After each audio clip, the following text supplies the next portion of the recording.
So we want to say welcome and thank you for coming to this lovely campus of the Asheville-Buncombe Technical Community College. For our community members, for our faculty, for our staff, we want to thank you for being a part of this conversation of the Stand Against Racism hosted by the Asheville-Buncombe Community College, as well as our local YWCA of Asheville. We're so glad to be in partnership with the YW. Just a couple of housekeeping things. If you need the restrooms, if you will go out either door and go to the left, there are men and women's restrooms over there as well as down the hallway. We all have our nice handy dandy cell phones. If you would please, you may take pictures, but please put them on silent or turn them off so that it does not disrupt the speakers or any other presentations. And then also, we are going to be passing out as part of our keynote speaker's presentation. She has some surveys that she would like for you to do to make it interactive. We're going to ask that after you complete those surveys, there is a basket at the back of each door. We're going to ask that you drop those pens back in that basket for us, please. Don't take them home. They're not souvenirs. So thank you. So that's all the housekeeping. If you need help, we have volunteers here from the YW, from AB Tech, so please feel free to catch one of us and we will try and be as hospitable as we can. And we thank you for being here. Now, without further ado, I would like to introduce our welcome remarks from our very own illustrious president. And I'm not just saying that because it is evaluation time this year. He is a very good president, but just remember that I said that. Dr. Dennis King, and then following Dr. King is a great friend, or well, a great colleague who is becoming a great friend from the YWCA, the very own Ms. Beth Maska, who is the Chief Executive Officer of the YWCA. So it'll come in that order. Thank you, James.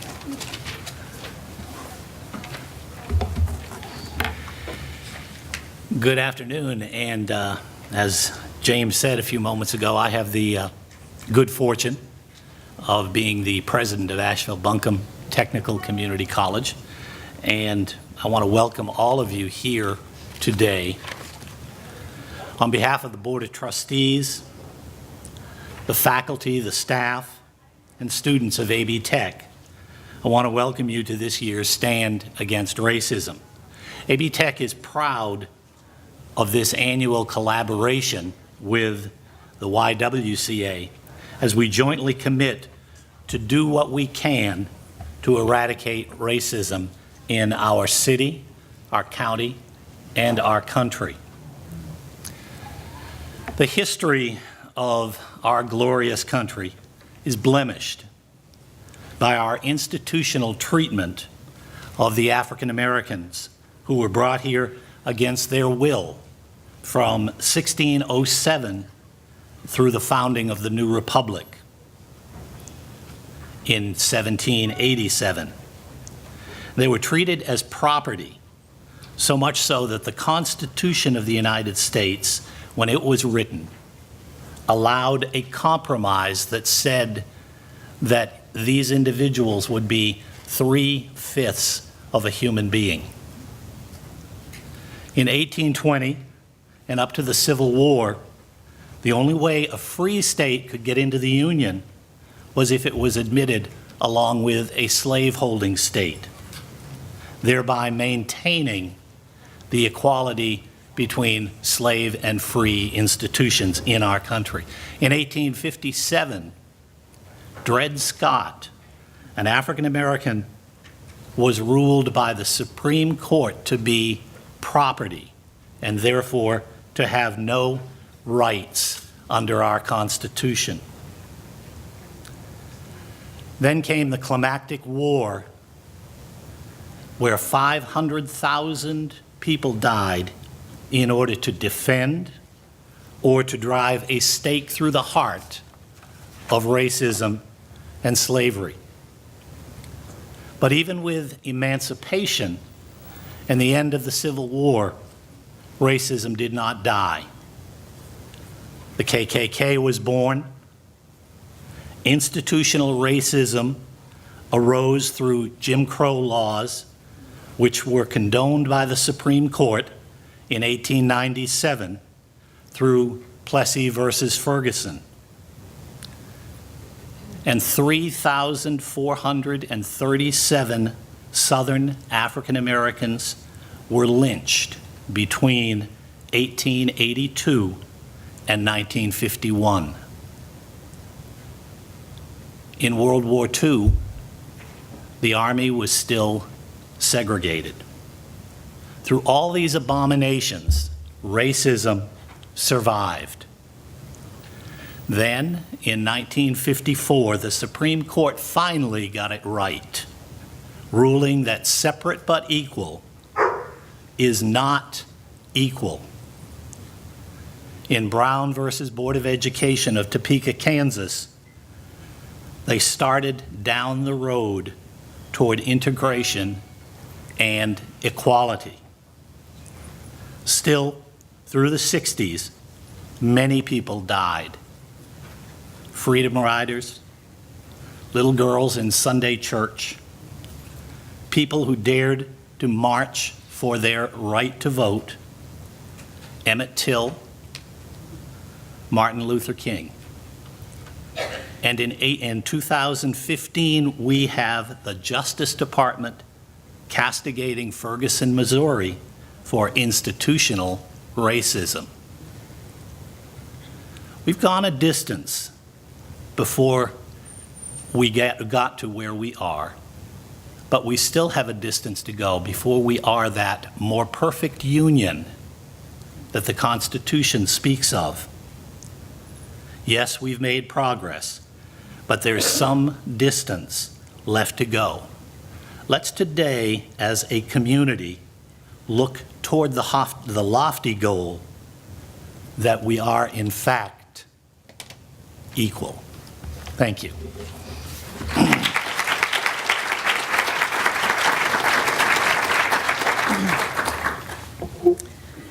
Thank you, Dennis, and thank you, AB Tech, for hosting this important event for the second year.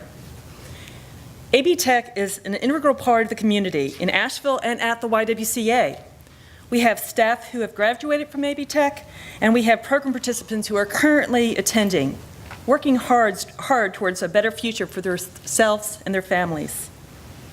We see every day how AB Tech is making quality education accessible to everyone, just in the way that we are making important services such as childcare and wellness programming available. We love working with AB Tech and are so proud that as an institution it has put itself out there as being committed to working towards racial equality as an employer and an educator. At the YWCA, we are dedicated to eliminating racism and empowering women.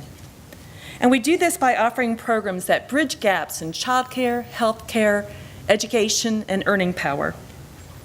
Our programs include our childcare and school-age programs, Mother Love for pregnant and parenting teens so they graduate from high school, and our Diabetes Wellness and Prevention program. We also have Club W, our health and fitness center, and I see Dennis on the treadmill frequently, and others. And membership in our Club W supports our other programs. The YWCA has been in Asheville since 1907, and we currently serve 2,500 families a year. This event is part of the YWCA Stand Against Racism, which brings people together to raise awareness that racism still exists and must no longer be tolerated. This campaign is one part of the YWCA national strategy to fulfill our mission of eliminating racism. Stand Against Racism was founded by the YWCA in Trenton and Princeton, New Jersey in 2007. This year will be the 7th year we've held the stand in Asheville. Last year, 310,000 people participated nationwide, and we're proud that Asheville is one of the most active sites. In Asheville last year, we had more than 68 participating sites, including AB Tech, UNC Asheville, Literacy Council, ABIPA, and many, many others. I am so pleased that all of you are here today to be a part of this conversation and to take a stand against racism. Thank you.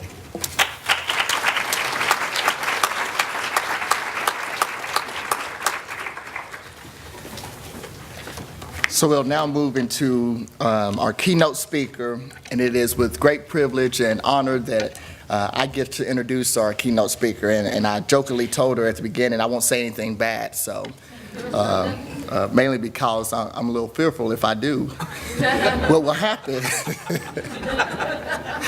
But our keynote speaker is well known across our community. She's very active in our community. She is a champion for diversity at the Mountain Area Health Education Center. She is also our outgoing board chair at the Board of Education for the City of Asheville, which I wish we could talk her into another term or try and change the rules so that she can serve another term, because she has done a phenomenal job with our school board. She is committed to the work of eliminating racism, and so I am so glad that she agreed to come and be our keynote speaker, even though she did have another meeting that was going to conflict with her being here, but she said, oh, I'll change that because I need to speak about this issue, and that just shows her passion. So I thank her for being here, and I thank you for being here to hear her. So without further ado, I would like to introduce Ms. Jacqueline Hallam.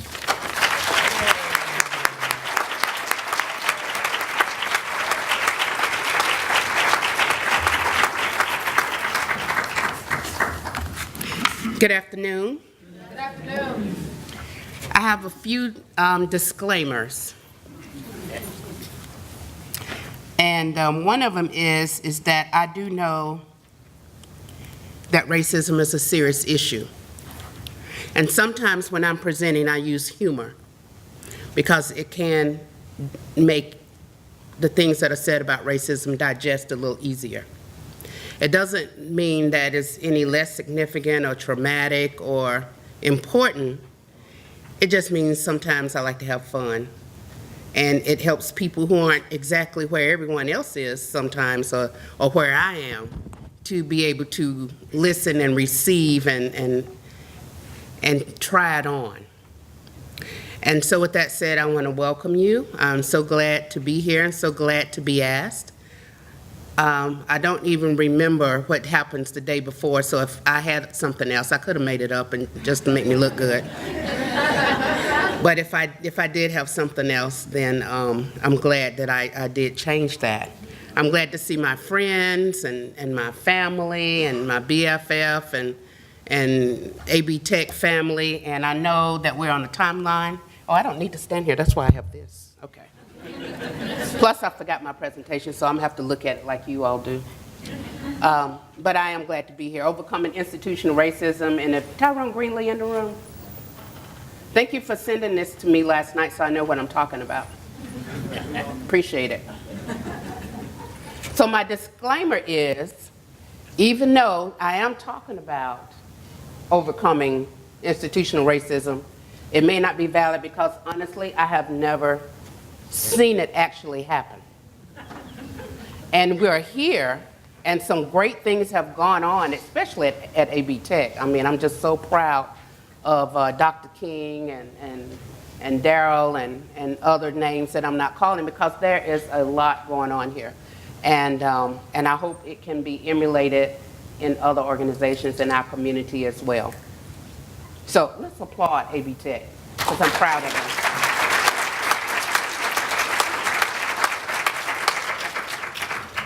I want you to know there are certain clues that you may not know, but that you need to know, that you may not yet be able to sing, we have overcome in your organization. Wow. I want you to think in terms of your organizations or your workplaces, and just think about doing a walk-by.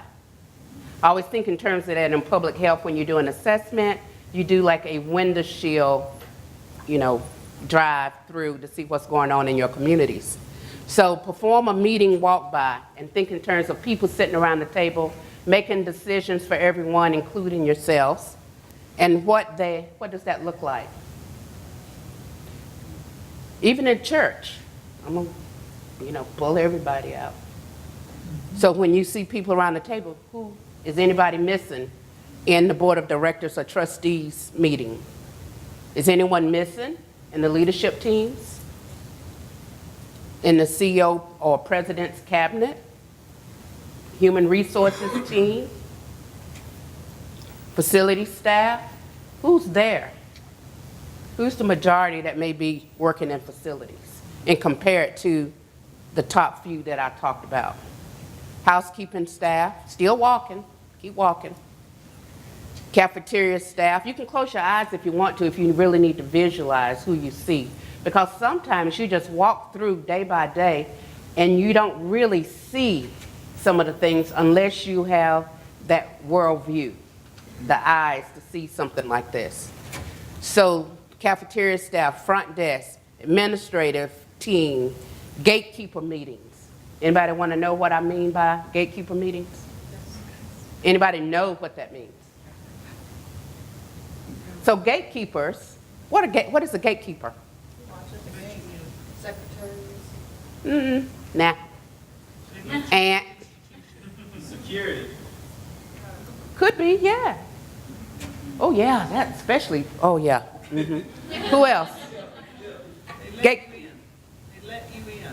They let you in, Or they keep you out. or they keep you out. They have the meeting before the meeting and after. Y'all help me watch him a little bit. That's my pastor.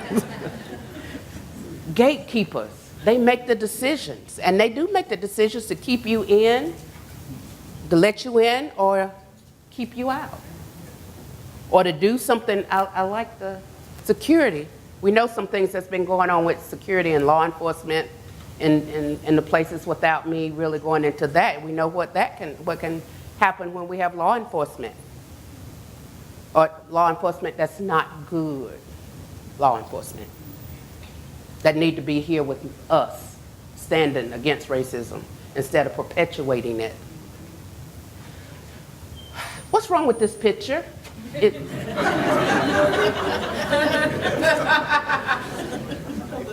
wide? Mighty wide. Okay. I don't have a long time, so I'm gonna try to zip through some things. And so I went online to get some pictures of the sites that said, "Welcome to Asheville." Okay. So, welcome to Asheville. Wow. It's just a few. And they had little bio things that said, you know, these are the things you ought to do when you come to Asheville. And so this is one of the programs that I had something to do with. And there were some people in the audience, and I won't call you out, that said, what's up with that graphic?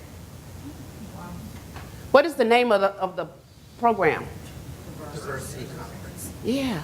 And what's going on with the graphic?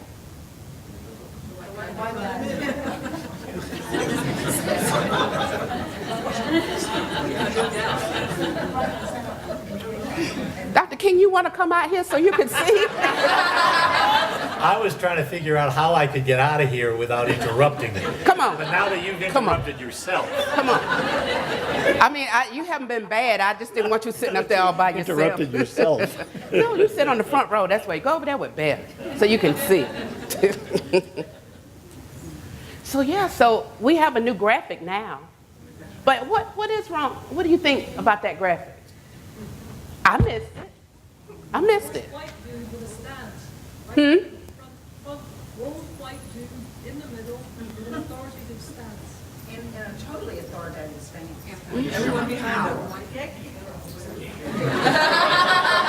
Does it? You say he looks like a gatekeeper? Yes. He looks like he, yeah. Yeah.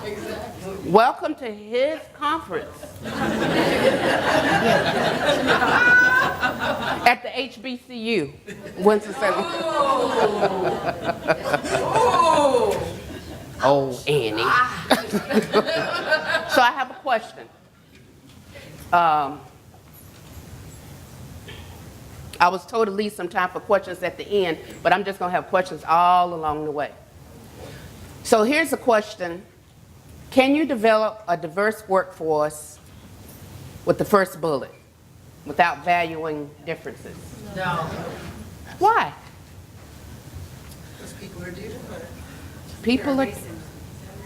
trying to erase them if you're valid. Oh, you're trying to erase them, not validating them.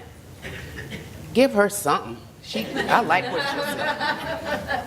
And just think that little bundle in there, how great a person that's going to be. Without understanding differences. Can you develop a diverse workforce without understanding differences? No. And sometimes when I'm differences, I know this is about stand against racism, but I'm an ism person. So you can have permission and the freedom to think and extend beyond the racism, because it's an ism, because there is just isms all through the workforce. So when you do one ism, you might as well do them all. So this is an overcoming isms, kind of, in my opinion. Since I'm the keynote, I guess I can do that. And developing a diverse workforce without inclusion of differences. Can you be successful? I mean, I know we have state institutions here, we have federal employees here, we have nonprofits, religious, education, retires, medical. And we can't be successful in any of these arenas without considering these bullets. So that's a lot to take in, but this is one of my favorite quotes. I know you're not supposed to have a lot of text in PowerPoints, but let me read this. If groups have too much interaction, they fall into groupthink, where they increasingly make decisions based on influence of each other and are thus less accurate. Diverse groups can make stronger decisions than homogeneous ones or homogeneous ones. Homogeneous groups tend to become very cohesive very quickly. Wonder why that is. We tend to like people who look like us. I mean, I think that's everyone. You see the kids when you walk into a room, and if it's a little kid in the other side of the room, they just let go of your hand and go right over there to that other little person because they can identify with that person. So it makes sense. But in the workplace, it can have consequences. It can have consequences. The more cohesive they become, the more insulated from outside views. As a result, as cohesiveness increases, so does the group's tendency to believe that because they all agree, they might be right. As a result, while homogeneous groups are great at what they already do well, they become progressively worse at identifying new alternatives and solutions. You know that happens really easily, right? Groupthink. You know, you'll be in a group like yours, and before you know it, you're making all sorts of decisions, and then when you get ready to implement it, and somebody else that we're implementing it to because we have been the gatekeepers, and so we just roll out that information. This is how it's going to be. And then someone says, you know, that's really not going to work for blah, blah, blah. And then you go, oh. And then you go back to the table in isolations based on that feedback instead of maybe taking that person back to the table with you. So don't pluck brains and go back to the table. Take some of those brains with you to the table so you won't fall into that groupthink. I'm going to call it the dungeon, because it's sometimes hard to dig yourself out when you've gotten yourself into the dungeon. This is my Oprah moment.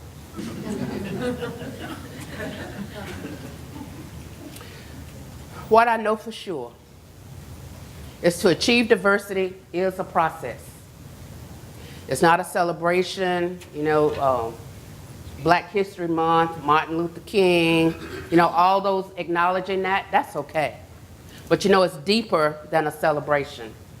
It's deeper than a breakfast. It's deeper than a march because we may do that, what, once a year. And we have to work and be integrated in this community 24 hours a day, 365 days a year, 24/7. It's a long-term process that should be integrated into the way we live and into the way we conduct our organization's business. And one step further, when you go home, when you go to church, when you go to your meetings, you know, we all should be able to be somewhere with you when some of these things are going on. Building Bridges is one of my favorite organizations in Asheville. And I can remember one of the call to actions, and I think we're doing call to actions on Monday for the current largest Building Bridges session that I have ever seen. That's at Mayheck right now. And I applaud you all, Building Bridges. You're amazing. And the seats are still filled up, Building Bridges.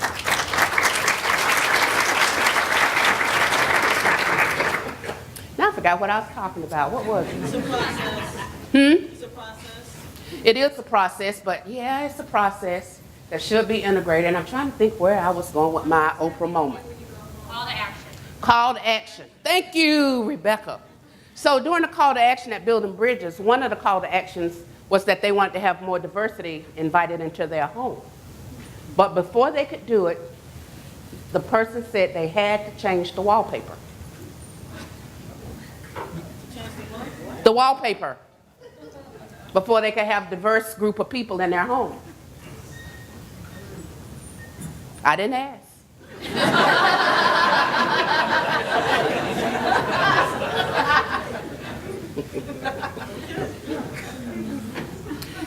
So here are some helpful guidelines for understanding overcoming institutional racism. As an organization, Stand Against Racism events are great.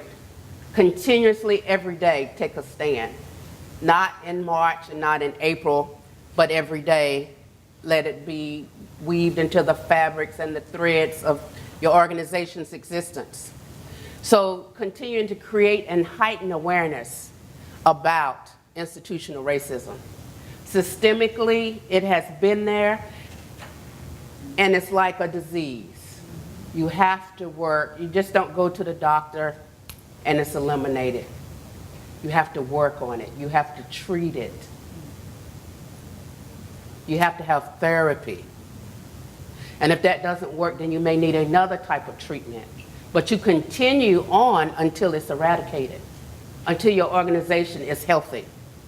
Because if your organization is not healthy, then things happen to the people that are the most oppressed. Hypertension, high cholesterol, heart disease, diabetes. So there's no quick fix. It's an ongoing process. You have to do both and thinking. And so it's not one way to do it, it's multiple ways to do it. So you don't have to say it's either this way or the highway. You don't have to say that. Not in this case. It may be some other situations that you may want to do that. But try them on. It may not fit. Every single initiative may not work in your organization. Just try it on. Intent impact is one of those things, is that you, in your relationships, because diversity is about relationships.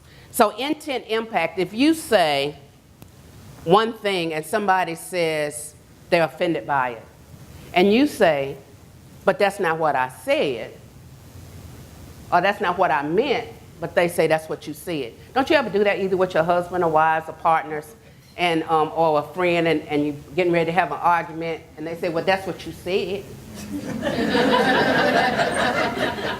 And then the other person say, well, that's not what I meant. So it's intent and impact. But if you have a good relationship, that person knows you well enough to know and not think the worst thing about you. So normally when these kind of things happen in an institution, it's because you don't know each other. And then sometimes you do. Just saying. And then taught and caught. You're the CEO and the president, the chancellors will say, Now, we're going to have diversity in this organization, and it's going to happen, and this is what we're going to do.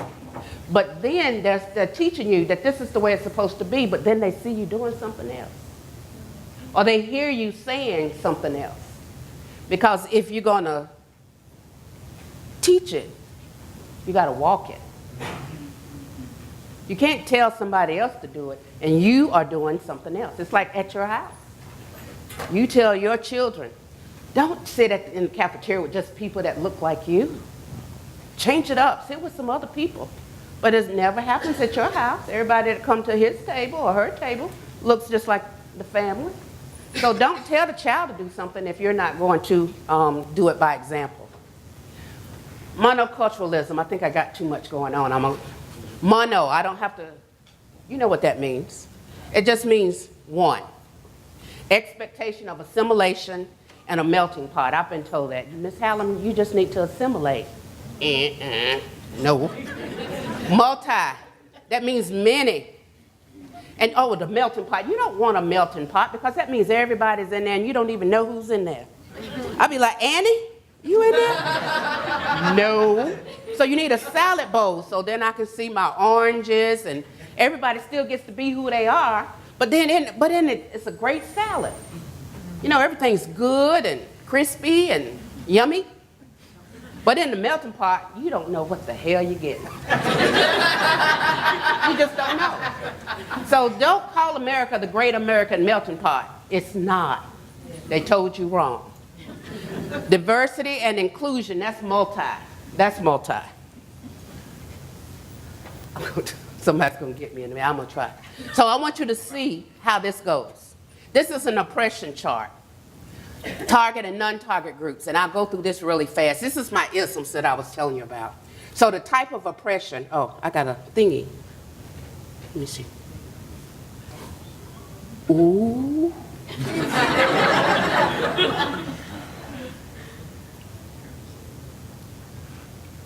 I'm not going to do that. I was going to put the little red clicker up there, but the little red light, I'm not going to do that. So racism is an ism, and that's the variable based on race and color, and you can see that.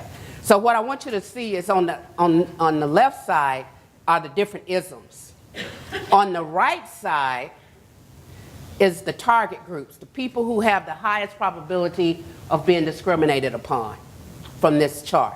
And this is just like in our country. I mean, I know if you can just take it to a whole nother level if you go to some other part of the world, but we're just up here in America, just America. People of color, women, poor working class, informally educated, and so forth. You see that. I don't have enough time to go into all of it. But if you are in a target group, you can look and see how many times you have the probability of being targeted based on the right column. In the column next to it, the non-target group, you can actually see how many opportunities you have to not be a targeted individual. And you know, I have been in workshops where I've had a 10 and a 10. Can you imagine the life between someone who lives a life as a 10 under non-target compared to the life of someone in the target column? You know, and those are the people that you work with. So we don't want to be in boxes, but I want you to see that this could be the diversity and the lifestyles and so forth of the people that's in your departments, the people that you hire or promote or whatever.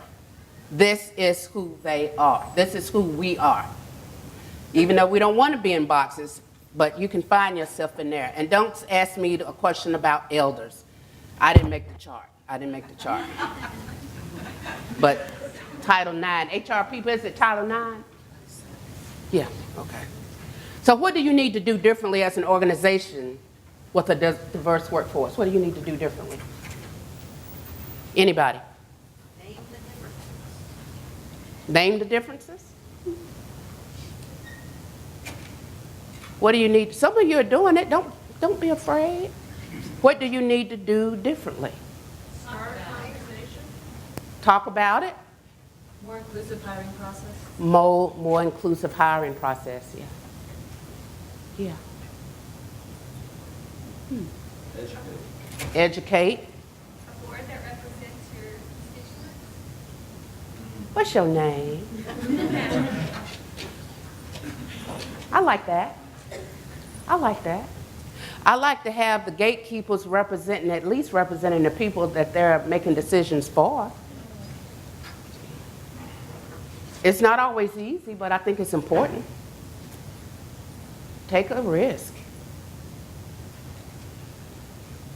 Professional development is something that you can do. Here's some of the things. Diversity Engagement Coalition. How many have heard of the Diversity Engagement Coalition? Anyone have not? Okay, well, they're on the panels that's coming up. Some of that will be discussed. Is that right, panel people? Okay. So don't leave. Listen, you need to know about that. Building Bridges of Asheville. Who doesn't know about Building Bridges of Asheville? I like that. No, not one hand went up. Really? Everybody in here knows about Building Bridges of Asheville? I love that. Addressing unconscious bias, microaggression. If you want to know more about that, come to MAHEC on April 8th at 12 o'clock noon, free. There's an outstanding presenter.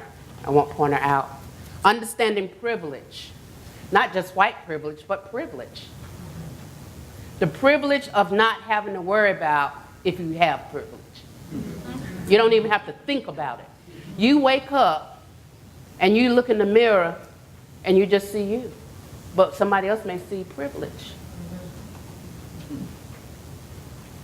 Coaching and mentoring, and that's everybody.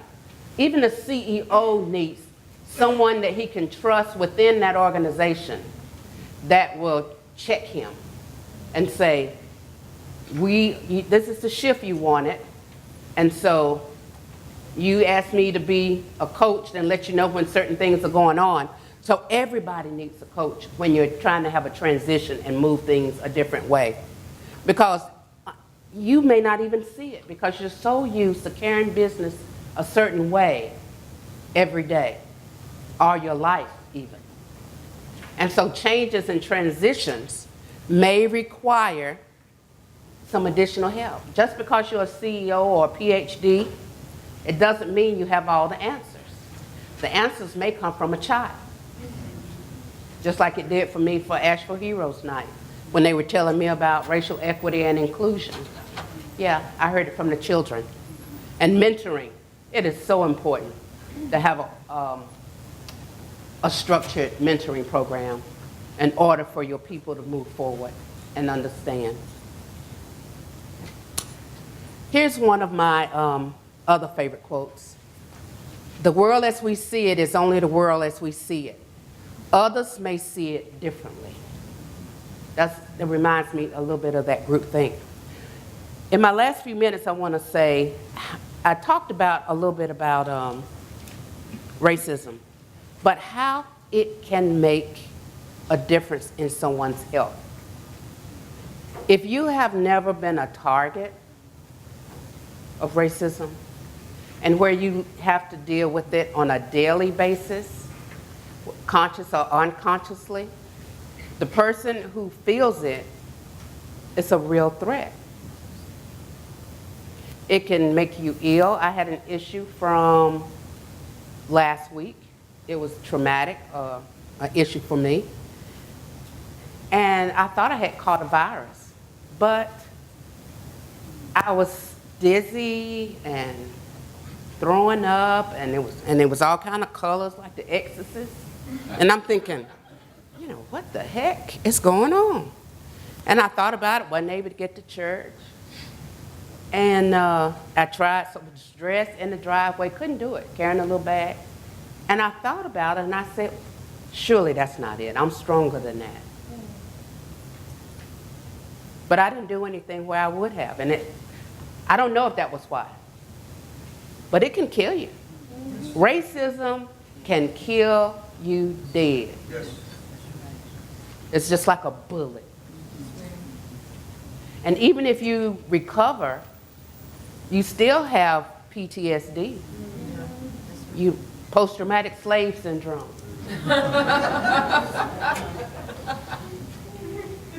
Yeah, it happens. Joy Leary's book, PTSD. And with that said, overcoming institutional racism and the things that we need to do to make this happen is only the beginning. It is a lifelong process, just like any other illness, because you know what? Racism is an illness. You contract it because you were not born with it. That's right. You catch it. That's right. And sometimes people infuse it into you, inject you, you grow up with it, and that becomes your norm. One of my friends said at Thanksgiving, I said, well, maybe I'll go home with you sometime. And she said, I can't take you home with me for Thanksgiving. Wow. Because of what's being said at the table. And you know what? And I couldn't take her to where I was going for Thanksgiving because of what was being said at the table. And so then we said, well, we're going to make our tables better.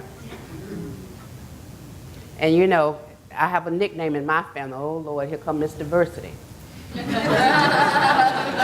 Because, you know, I had to tell them. Because some of the things that were being said, just because they were my family, I just tolerated it all those years. But once I stood up straight and I said it, I can take any of you home to my house. Any of you home with my family, and you will be so welcome. And I tell you, my friend's Poppy is now my Poppy. He hugs me and loves me because we did not allow them to keep us separated and our families separated, because the world is just not like that.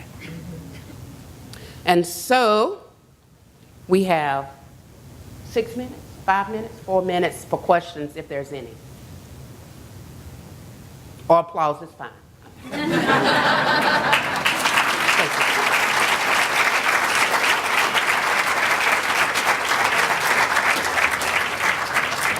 Seriously, did I move too fast? Did anyone have a question? Oh, yes. Please. Dr. Joy talked about post-traumatic slave syndrome, and she talks about we didn't get therapy. Our parents didn't get therapy, and it was passed on to us, and that's something invisible that we don't see and we don't know we have. How do you address that in Asheville? How does that relate here? Well, one, I would say certainly it's not invisible. And you think in terms of post-traumatic, did I turn my stuff off? Oh. So in terms of thinking about post-traumatic slave syndrome, my sister, I seek help. I seek coaches. And the most important thing is I seek allies. Because in the workforce and in the community, you can always find an ally. I have so many allies in this room that I'm blessed that way, and I share them with you if you like. I have enough allies in this room to share in this community. But there's also therapists, you know, and that's important too, because it is not just, you didn't get there easily, and it's not something that you just close your ears past. It's not just something you pray about. God gave us therapists. He gave us psychiatrists. He gave us mental health professionals. And all those things, and you can go to groups, you know, about PTSD. And depending on if, you know, you could be a veteran, and you may have, you know, my parents, my father was a veteran, and when my mother was going overseas, he said, now, Bert, don't think when you're coming over here that it's going to be any different than it is back home. And it wasn't. And so get your therapy. Don't think it's just going to go away, because it's not. You have to get help, or it's just going to continue to manifest itself in so many ways that may be unhealthy to you and the people around you. Get the help that you need.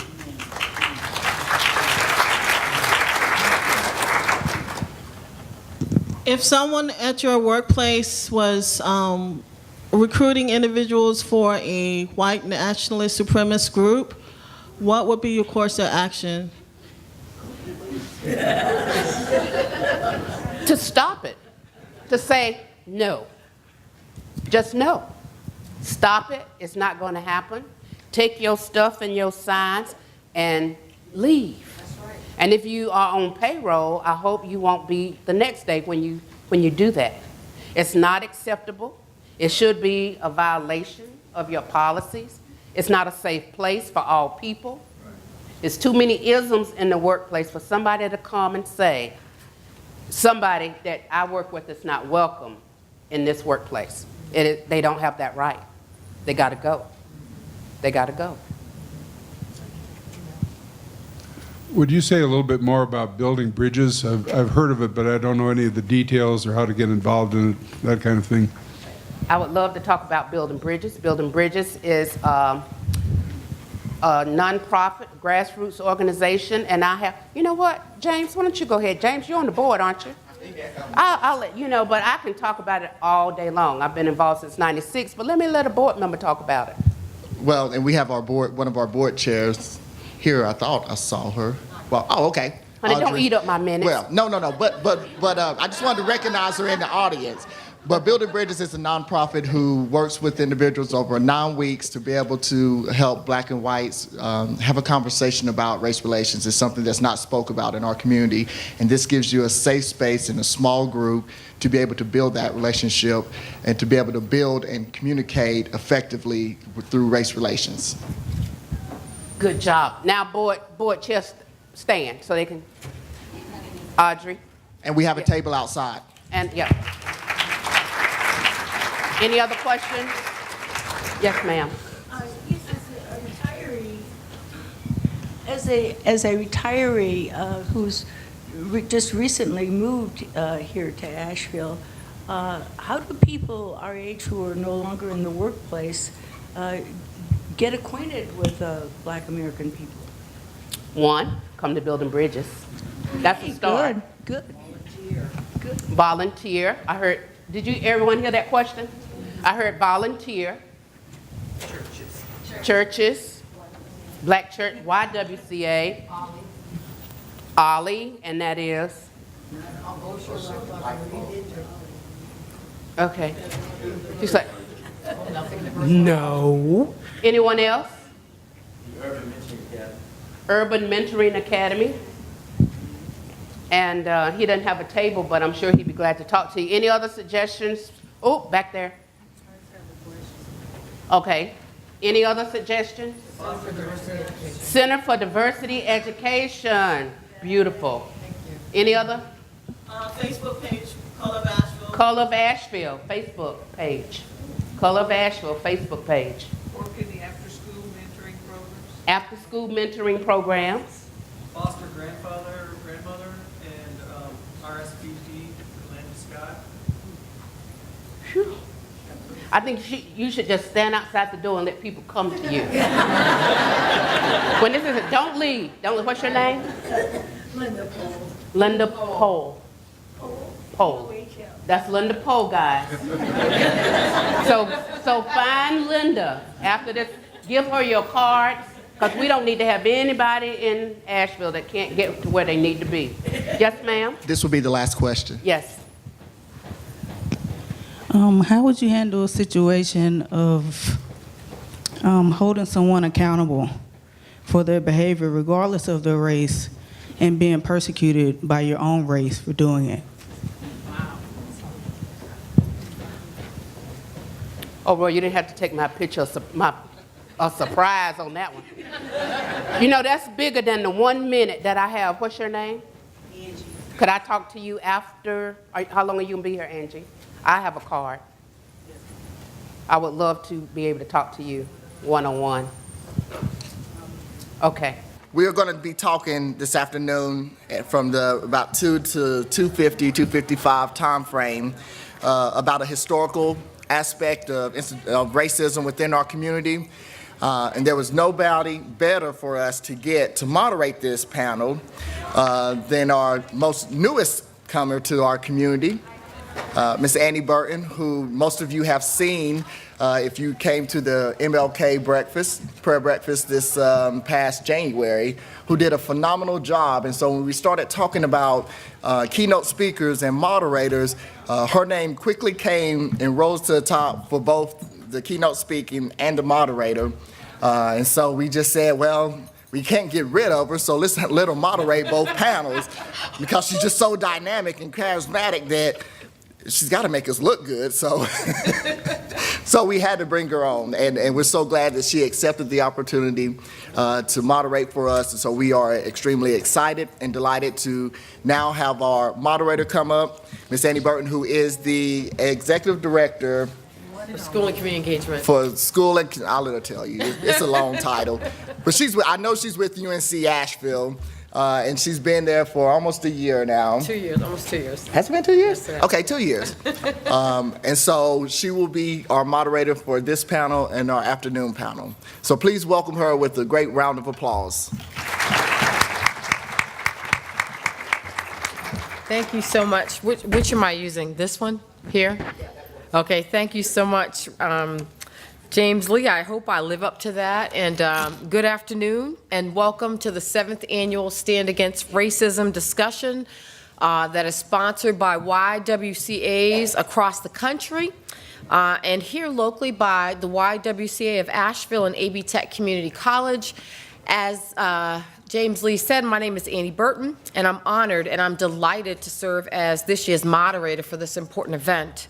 I serve as Executive Director for School and Community Engagement at UNC Asheville, and in this vital role, I oversee the operations of the Office for School and Community Outreach Programs and Partnerships, which essentially serves as the gateway to the community, and we explore ways to strategically align the university's assets, whether it be faculty, staff, or students, or other resources, with those of the local and regional schools, as well as the community, to work in mutually reciprocal and beneficial ways to solve complex societal problems. At UNC Asheville, we firmly believe that this is part of our public responsibility to the citizens of Asheville and the greater Western North Carolina community. And while I am a Boston native, and you'll probably pick that up because I cannot fully pronounce Oz, I have lived in many cities across this country, working on various research projects in central city communities, and includes Boston, Baltimore, Cleveland. I have not been in a city more fascinating than the city of Asheville, particularly with its farm-to-food table niche and your fabulous ales. In fact, I've grown partial to southern delicacies such as your shrimp and grits. And as a Bostonian, I initially thought, like, who would do that to a shrimp? And now I think, who wouldn't do that to a shrimp? And I actually had, my all-time favorite was, I had my first fish sandwich, and it's not a sandwich, I heard it's a sandwich, last year at Jean Bell's house, and I suppose that's your water-to-table niche. So I'm very fond of this. Next time you see Gene Bell, I know he's not here, ask him if you could have a fish sandwich, and I'm sure he's probably gonna grin. Before we jump into today's discussion, I'd like to ask a few questions so we can all get to know each other and learn about more who is in the room. So would you kindly raise your hands if you're from the Asheville area or Western North Carolina? Okay, that's great. Okay, good to know. What about if you're from another state? Okay, what another country? None. Okay. Raise your hands if this is your first time attending Stand Against Racism. Okay. Raise your hands if you want to be happy in life. Raise your hands if you want $1 million. Raise your hands if you want 5 more weeks of excruciating cold. Well, one person raised their hand, and to his delight, we're going to have cold temps this as of Saturday. Weather's going to dip down, so sorry to be the bearer of bad news to the rest of you, but to you, my friend over there that likes cold temps, you're getting your wish. Okay. Now, this shows that we have some commonality and some differences, but most importantly, we've all set time aside in our schedules to be here, which signals to the public how vested we are in confronting racism in our community. The great scholar, activist, and humanitarian W.E.B. Du Bois, the first African-American to graduate from Harvard with a PhD in 1895, prophesied in his famous quote, "The problem of the 20th century will be the problem of the color line." And regrettably, those words still haunt us today as we witness things that occur throughout our country, in Ferguson, in New York City, in Mississippi. We watch the travesty And so imagine that a scholar of that time prophesied about the problem of the color line. In that stead, I think it's important for us to understand the word racism and what it means. Racism may be direct or indirect, individual or institutional, as Jacqueline Hallam had mentioned in her speech. Direct racial discrimination happens when someone is treated less fairly than someone else in a similar situation because of their race, color, descent, or national or ethnic origin. The most common is probably an organization deciding not to hire a staff person just because of his or her race or ethnicity. Indirect racism or discrimination happens when a policy or a rule that treats everyone in the same way, but has an unfair effect on more people of a particular race, color, descent, or national or ethnic origin than others. And one good example of that is perhaps schools banning wearing headgear for students wearing headgear on their heads, and this could result in racial discrimination against those whose religious beliefs require that. So that's an example of that. Individual racism can occur both at an unconscious and conscious level and can be active or passive. An example of racism at a subconscious level can occur when a white person immediately locks his or her car doors when they see a black man approaching. That's based upon stereotypes. That is individual racism. Institutional racism describes societal patterns that have the net effect of imposing oppressive or otherwise negative conditions against identifiable groups on the basis of race or ethnicities. Policies which result in unequal outcomes for individuals of different races with unequal outcomes can be considered an example of institutional racism, even if policymakers are not necessarily motivated by deliberate racial prejudice. However, they are less aware of or responsive to the consequences of these policies and its effect on minority stakeholders. I'll say more about that just in a couple seconds. Now, with a thorough understanding of racism, I believe that we can have a fruitful, open, and honest dialogue today about racism in our community. Now that we have explored racism, let me cite some irrefutable facts and statistics for the first panel to focus on. Building Bridges in its 2012 Healing the Racial Divide report uncovered the following. Despite the Supreme Court's 1954 decision to desegregate schools in its landmark Brown versus Board ruling, Asheville City Schools did not fully desegregate until 13 years later in 1970. Ouch. Moreover, even though new schools had been recently built for African American students, why were those schools closed and black students forced to join the majority white schools? Why was that not handled more equitably? During the national movement of urban renewal of the 1950s and 1970s, Asheville joined many other cities across the country to improve what was considered blighted areas. But in that process, many thriving black communities were displaced, flattened, or forced to live in substandard housing developments or relocate elsewhere, often with unreasonable notice, timeframes for relocation. This is one example of the institutional racism that I mentioned earlier. And to that end, a number of scholars locally have suggested that urban renewal in this area alone has displaced upwards of 1,600 African Americans over 3 decades. According to Dr. Mindy Fullilove, professor of clinical psychology and public health at Columbia University, the ultimate effect is called root shock. And root shock is a phenomena defined as a traumatic stress reaction to the loss of one's emotional ecosystem and rupture of one's individual and community identity. And that goes back to what Ms. Hallam said about racism can kill you. In fact, what I found disturbing was in the name of urban renewal, Valley Street's name was changed to South Charlotte Street after a relative of one of Asheville's largest slave owners, Charlotte Patton. Again, I could go on, but I know we must hear from our panel of experts who will place a closer lens on the history of racism in our community and its effect on the community. So I'm going to actually ask and give each panelist 2 minutes to introduce themselves, and then we will begin our dialogue. So Dr. Darren Waters, why don't we start with you? Thank you. Thank you, Annie. as many of you know, it's good to see so many familiar faces here. And I would introduce myself this way, Darren Waters. I would put it this way, in my official capacity, I am the son of Edgar and Marion Waters. That seems to be everywhere I go around this town. People only know me because of my parents, which is a good thing. In my unofficial capacity, I am a member of the faculty at UNC Asheville in the history department. Glad to be able to return back here after 25 years of being away to teach at UNC Asheville. And the things that we're doing there. Many of you know that I finished my PhD at Chapel Hill in 2012, had the opportunity to study with John Hope Franklin, and in that capacity, while I was working there, focused my research on the development of the African American community here in Asheville in Buncombe County from 1783 to 1900. So I think that this is producing some very interesting opportunities to discuss the experiences of African Americans in this region of our state.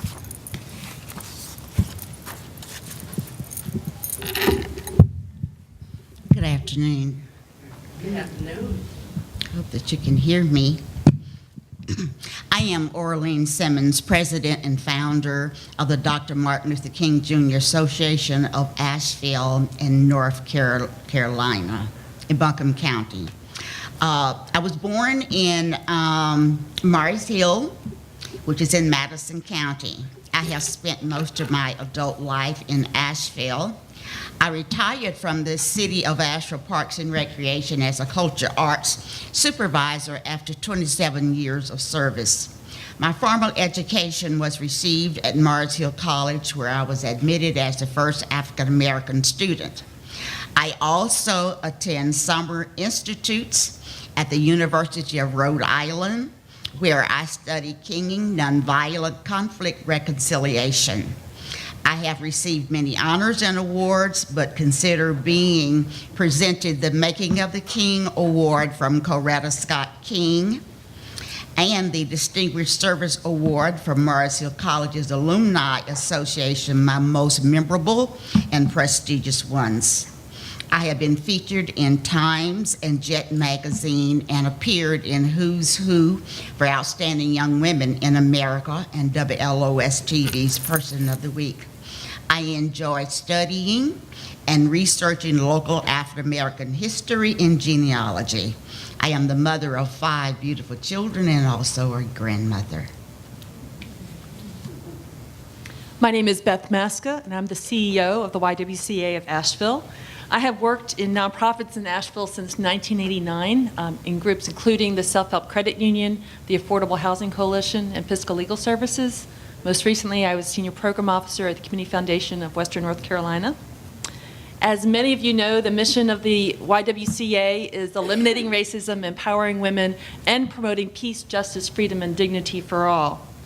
In a few minutes, I will share some highlights about how the YW played a pivotal role in the desegregation of Asheville. And I am fortunate to have had a great resource to work from, and I want to thank our County Commissioner, Holly Jones, for the work she did to document the YWCA's centennial history in honor of the centennial in 2007.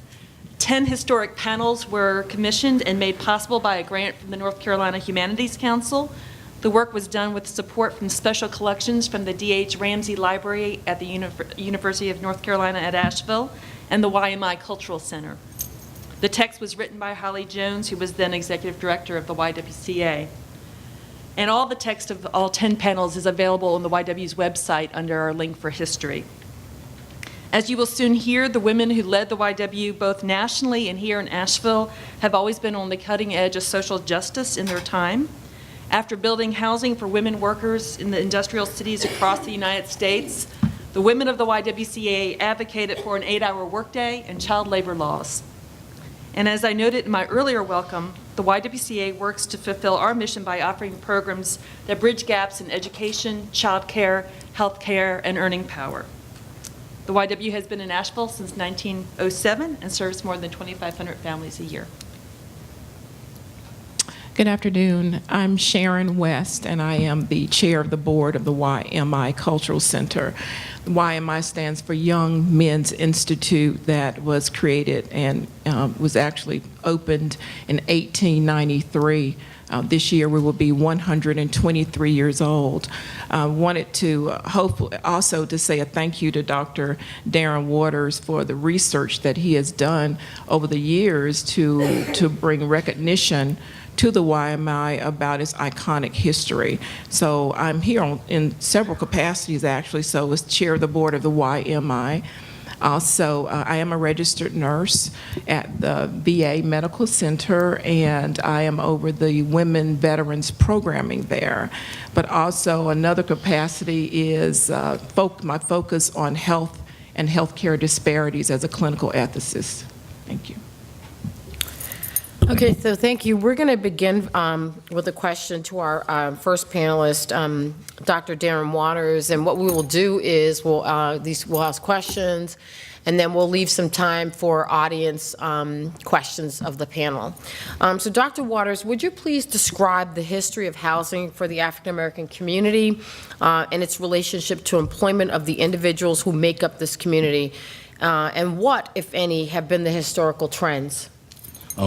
This is an interesting question, and because we're still dealing with these issues today, and I recently wrote a piece that was published in the Urban News. You can see it entitled "Bridging the Psychological Divide," and in that piece, I addressed a recent article this past fall that was written by Professor Randall Kennedy, who is a member of the law faculty at Harvard University, and the title of his essay was "The American Promised Land," and why he was still a racial optimist. He gave some statistics in there that were given about where people feel we are on racial issues today. And one that really stood out to me that I addressed in the piece that I wrote was that in 2014, only 32% of African Americans said or believed that the nation had made significant progress on the issue of race. Only 32%. Now, there was also, in 2011, a very important episode of a show that is normally put on NPR, broadcast on NPR. And they did a story about housing discrimination in 2011. And what stood out to me about that, and I know a little bit about that because I chaired the city of Raleigh's Housing Authority for a year in the mid-1990s, and I know some of the challenges that we face there. But even after the passage in 1968 of the Fair Housing Act, what they have found is that the federal government has been very lax in enforcing those rules. And it reminds me of some things that James Baldwin had to say about that in 1965 when he debated William Buckley at Oxford University in England. He made the point even about the Civil Rights Act. He said that he had no confidence then that the federal government would enforce it. It's like we like to put these rules on the books, but then when it comes to the enforcement of it, no one enforces these rules or these laws. And I think that it's incumbent upon us to make the effort to force the federal government to begin enforcing these rules. But another thing that came out in that broadcast in 2011 is that the scholar who did it, who was interviewed, made this point, that on every measure of well-being and opportunity, the foundation is where you live. So housing becomes very important. She made the point that cancer rates, asthma rates, infant mortality, unemployment, education, access to fresh food, access to parks, whether or not the city repairs the roads in your neighborhood has a lot to do with where you live. Now, when I was doing my research on the history of African Americans here in the city of Asheville, especially in the late 19th century and moving into the early part of the 20th century, what I found very interesting when you look at the city's records, that even with the community that was in the East End, where the YMI is now located, that there was a period of probably 25-year neglect by the city of doing anything to improve the condition of that city, despite the fact that the residents of that community were constantly going to the city asking for improvements in that area of the city. And it's interesting because this period of neglect would eventually lead to what Thomas Wolfe writes about in his book, Look Homeward, Angel, and how he describes the East End community. It didn't happen overnight. It happened because of neglect by the city's leaders of that community. And I think that this has been a tradition not only here in Asheville, but it's been a tradition throughout the country. We had this problem when we were in Raleigh, when I was on the housing authority there, and trying to ensure that residents were, that neighborhoods in Raleigh were integrated, that you had affordable housing in suburban communities. But the pushback that we got during my time on the housing authority was very significant. So there is significant resistance to this, and it clearly is tied to issues of race and racism. Thank you very much. Ms. Orlean Simmons, would you please share with us the organizational movement of ASCORE that assisted in the desegregation of Asheville, and also please tell us more about your experience as the first African American to attend Mars Hill University. Sure. ASCORE is an organization made up of young people, high school students. It is the acronym for Asheville Student Committee on Racial Equality. It was founded by Attorney James Ferguson in 1959. I became a member in 1960 and served to 1963 as a high school student. We wanted to make a contribution to the desegregation of public facilities here in our city during the civil rights movement.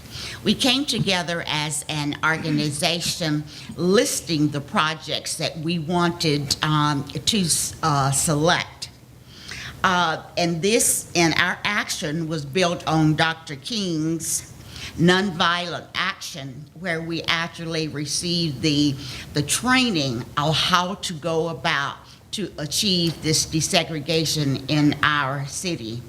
We first did our organizing, gathering of information, talking about negotiation first before we took the direct action, and if that action failed, then we would mobilize. The areas that we selected were the integration of parks and pools, the cafeterias located in the Crest Store, Newberry's, and Woolworths. Also, the Plaza Theater and the public library. We would gather after school and also on the Saturdays before our demonstration and start with a word of prayer before we went out. We were actually able to achieve the desegregation through our negotiations.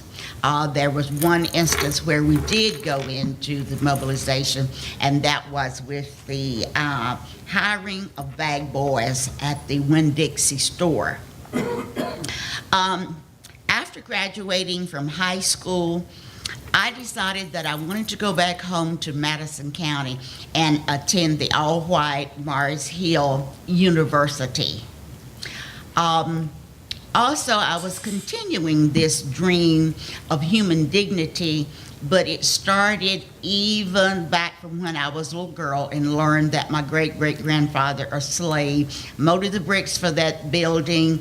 When the contractors asked for the final payment, the school couldn't come forward with it, so he served time in prison as collateral till the building was paid off. This was a little story that I saw portrayed on the stage at the amphitheater at the college one day after school. I was just a child, really didn't understand exactly what was going on, so my grandmother told me the story, and I said, yes, I'm going to go to school there. So it was from ASCORE to Mars Hill University.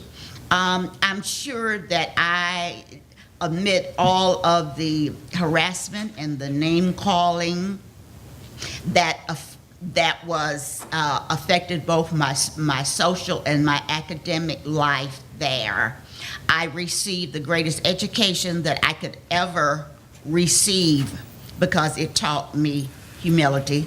It taught me how to forgive, how to love others. After I returned to Asheville, I received a job with Asheville Parks and Recreation.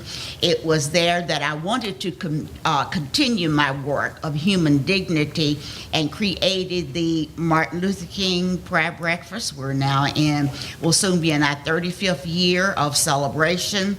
The mission, after 13 years with our nonprofit status, is to preserve and advance the legacy of Dr. King. And besides our annual breakfast, we do other events throughout the year where we honor young people, give scholarships to high school students, and we also place a 6-foot bronze statue of Dr. King in the park that bears his name. Thank you very, very much. That was very helpful. Wow. Very nice. Beth, can you please tell us the role that the YWCA has played in desegregating Asheville, and how does the past help the YWCA fulfill its mission today? Thank you. I want to have a disclaimer before I start that I'm reporting from the history as documented that I've learned, but I'm going to defer to the elders in the community if they want to correct anything that I say, because you just said something about Winn-Dixie, so you can pipe up when I get there. But so the YWCA in Asheville began in 1906 as a boarding house for young women who were coming into the city and needed a safe place to live. And about the same time, and that became the Central YWCA. And then on a parallel track in the same decade, a group of African American women gathered to create employment clubs for young women who needed to find jobs. And they established an organization called the Phyllis Wheatley YWCA. So there was two different branches. But in the early 1920s, a committee on colored work was established by the Phyllis Wheatley branch, and I want to give a quote: "To promote good feeling between the races and remove causes of friction in the community and to better the condition of colored people." This committee was composed of 3 white women and 3 Negro women who met monthly. And I truly wish there was a lot more written about those 6 women because they were gathering in 1920. Mm-hmm. So although not spelled out in the original purpose of the YWCA, the work of this committee reveals that race relations were vital in the work of the YWCA from very early on.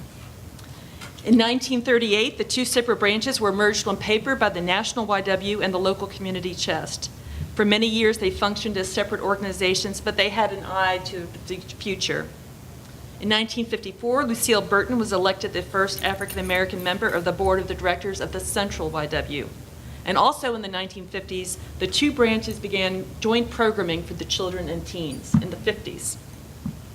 In 1956, the United Nations Club invited Eleanor Roosevelt to speak in Asheville, but she would only speak to an integrated audience.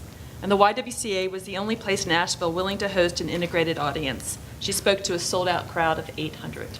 Wow. But it was the Public Affairs Committee of the YWCA that was the driver of the YW's early leadership in racial justice issues in Asheville. In 1962, the Public Affairs Committee successfully lobbied Winn-Dixie Supermarket to integrate its workforce. So I'm sure we did that in collaboration with ASCOR and ministers and other groups as well. What year? 1962.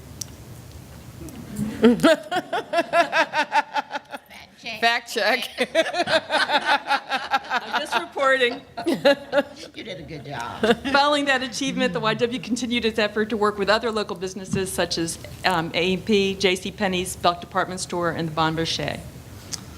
In 1963, the YW directors passed a motion to accept all women and girls, regardless of race or creed, in all facilities, programs, and services of the YWCA. As the challenge of race relations grew in Asheville, the YWCA's leadership did not wane. The Public Affairs Committee organized a series of 4 workshops in 1963 entitled The Challenge of Integration, which covered issues related to schools, jobs, and housing. Approximately 250 people attended these meetings, resulting in a report with 20 recommendations to the city and school officials. The recommendations included the following: the appointment of a qualified Negro to the city school board, integration of all civic groups, and immediate integration of the county schools. As a direct result of these meetings, St. Joseph's Hospital pledged to integrate its nursing department. Another outcome of these meetings was the implementation of study halls at the YWCA to help African American students prepare for eventual integration. And in 1965, Thelma Caldwell, who was already the executive director of the Phyllis Wheatley branch, starting in '61, also became the executive director of the Central YWCA. And that made her the second African American executive director in the country and the first in the South. And I'm going to stop there and maybe answer the other question as we get through, because that was probably already my 3 minutes. Great, thank you very much. That was wonderful. Sharon, would you please tell us what the historical value of the YMI is to the African American community? And also, so 2 questions, and then describe the health disparities experienced by African Americans in the greater Asheville region. Okay, sure, thank you. So both of those are loaded questions. And what I'd like to do is also engage Dr. Waters, if he would choose to, because he's done extensive research on the YMI. But one thing I would like to say is that, contrary to popular belief, the YMI has a little bit of a different history than what I learned growing up in Asheville. I was always told that it was Mr. George Vanderbilt of the Biltmore Estate who came up with this great idea that we needed to have a place for black laborers that were building the Biltmore Estate to recreate. They needed a place to go. And thanks to the history and the research of Dr. Waters, and he has lots of it, he shared with us, and I have since researched and validate that as well, that it was not, in fact, the innovation of Mr. Vanderbilt, but it was, in fact, 2 individuals, black leaders in our community, Dr. Edward Stevens, who came from the islands, actually, and was fluent in, 5 different languages, educated at Oxford in England, black male, just strong, powerful male. It was he and Mr. Isaac Dixon, of which elementary school is named now, who saw the need for education for these laborers, a place for them to go. At that time, there was no place for them to go. And so they came up with this idea to go before Mr. Vanderbilt and his wife to ask if they would supply seed to build this institution. And of course, this happened with the prompting of Mr. Vanderbilt's attorney, Charles McNamee, who agreed this would be a good thing because it would support self-governance, but also it was very much in line with what was going on during that time, which was the racial ideology uplift period, where African Americans wanted to belong and feel that they were a part of humanity, but of course we're not. And this is a chance for them to go deep within themselves and to grow and to be leaders and heads of households and to lead their families. So would you want to add anything to that? You did a wonderful job. Okay, you taught me well. You taught me well. Okay, so health disparities, because I don't know where my time is right now, but health disparities is my passion. It's my love. And then that came from Dr. Charles Blair, who was the creator of ABIPA, the Asheville-Buncombe Institute of Parity Achievement, and the executive director is here somewhere, Joanna. Okay. And so stand up and say hello. Okay. Okay, so Dr. Blair, being a registered nurse, and cut me off because I could talk forever, but being a registered nurse, I knew very little about health disparities. Even though I've been a nurse for many, many years, I knew very little until Dr. Blair introduced this to me, disparities meaning it's not equal. So when we look at the majority population, which in this case will be white Americans, and their outcomes as far as health and healthcare access, we know that black Americans are totally different in that they have poor, very poor outcomes. And we can talk about statistics a little later. But we also know nationally that the cost of health disparities is $1.3 trillion between 2003 and 2006. And we also know that that means $400 billion per year during that period. So it is very costly, but it doesn't only affect one population or several. When we look at African American, Latina, and also American Indian populations as being disparate when compared to those to the majority population, but it affects the whole community, the entire community. So. Thank you very much, Sharon. We're going to now open it up to the audience for any questions that you may have. Is there anyone that would like to pose a question to one of the panelists? Okay, we have a person right here. I just have a comment on the back of what you were saying, Sharon West, that I read the book Medical Apartheid by Harriet Washington. Mm-hmm. Everyone should read that book. I agree. It's just it's heinous. It's shocking and historical. Mm-hmm. Thank you. Are there any other questions for our panel? Right in the back there. Hi, this is a question for Sharon West. We're working on measuring those healthcare disparities at Mission Health, and I just wanted to hear from you and have you share with others about ways that you think that we can address those disparities in our community now here in Asheville, the way that we're all trying to work together. What are your thoughts around that? Okay, so health disparities is huge, and we can talk about the historical components of it and where it actually started. We were capturing data on infant mortality, for example, in the late 1800s. So health disparities is not new. Healthcare disparities, when we look at that, we look at access. Health disparities, we look at outcomes as far as diseases, diabetes. We know that 2.5 times, African American men are dying at 2.5 times that of their white counterpart of complications of diabetes. We know that African American men are dying at 2 times that of their white counterpart of complications of prostate cancer. We know that black women are diagnosed less often with breast cancer, but yet black women are dying at 2.5 times that of their white counterpart of complications relative to breast cancer. We also know that infant mortality today for black babies is the same as what it was in 1950. Wow. These disparities are still very prevalent today. So what can we do? First of all, we need to start capturing data. If you're at a medical facility, who are your frequently visiting populations? Are they African Americans? Are they Hispanic? Are they American Indians? And then look at what they are presenting for. When you look at your communities, what are people dying of? And are these racial and ethnic groups? Do you see a higher death, more morbidity, mortality of heart disease? Do you see it in, diabetes, cancers, and what kind of cancers? And then we need to go into the community and grow legs. And those are organizations like ABIPA is doing. See, there are people that are grassroots that are out there doing the work. Sometimes we cannot penetrate the walls that we need to. Sometimes we're not received in certain communities. But if there are nonprofits like ABIPA that are already out there, we need to connect and we need to put our arrogancy, our medical arrogancy aside, and not saying this is what you're doing, but put that aside and get to the point of what we can do to eliminate this. And so I think with education, getting information, and then let's look at who's representative, who's representing these groups in our facilities, that our health professionals should mirror our population that we visit.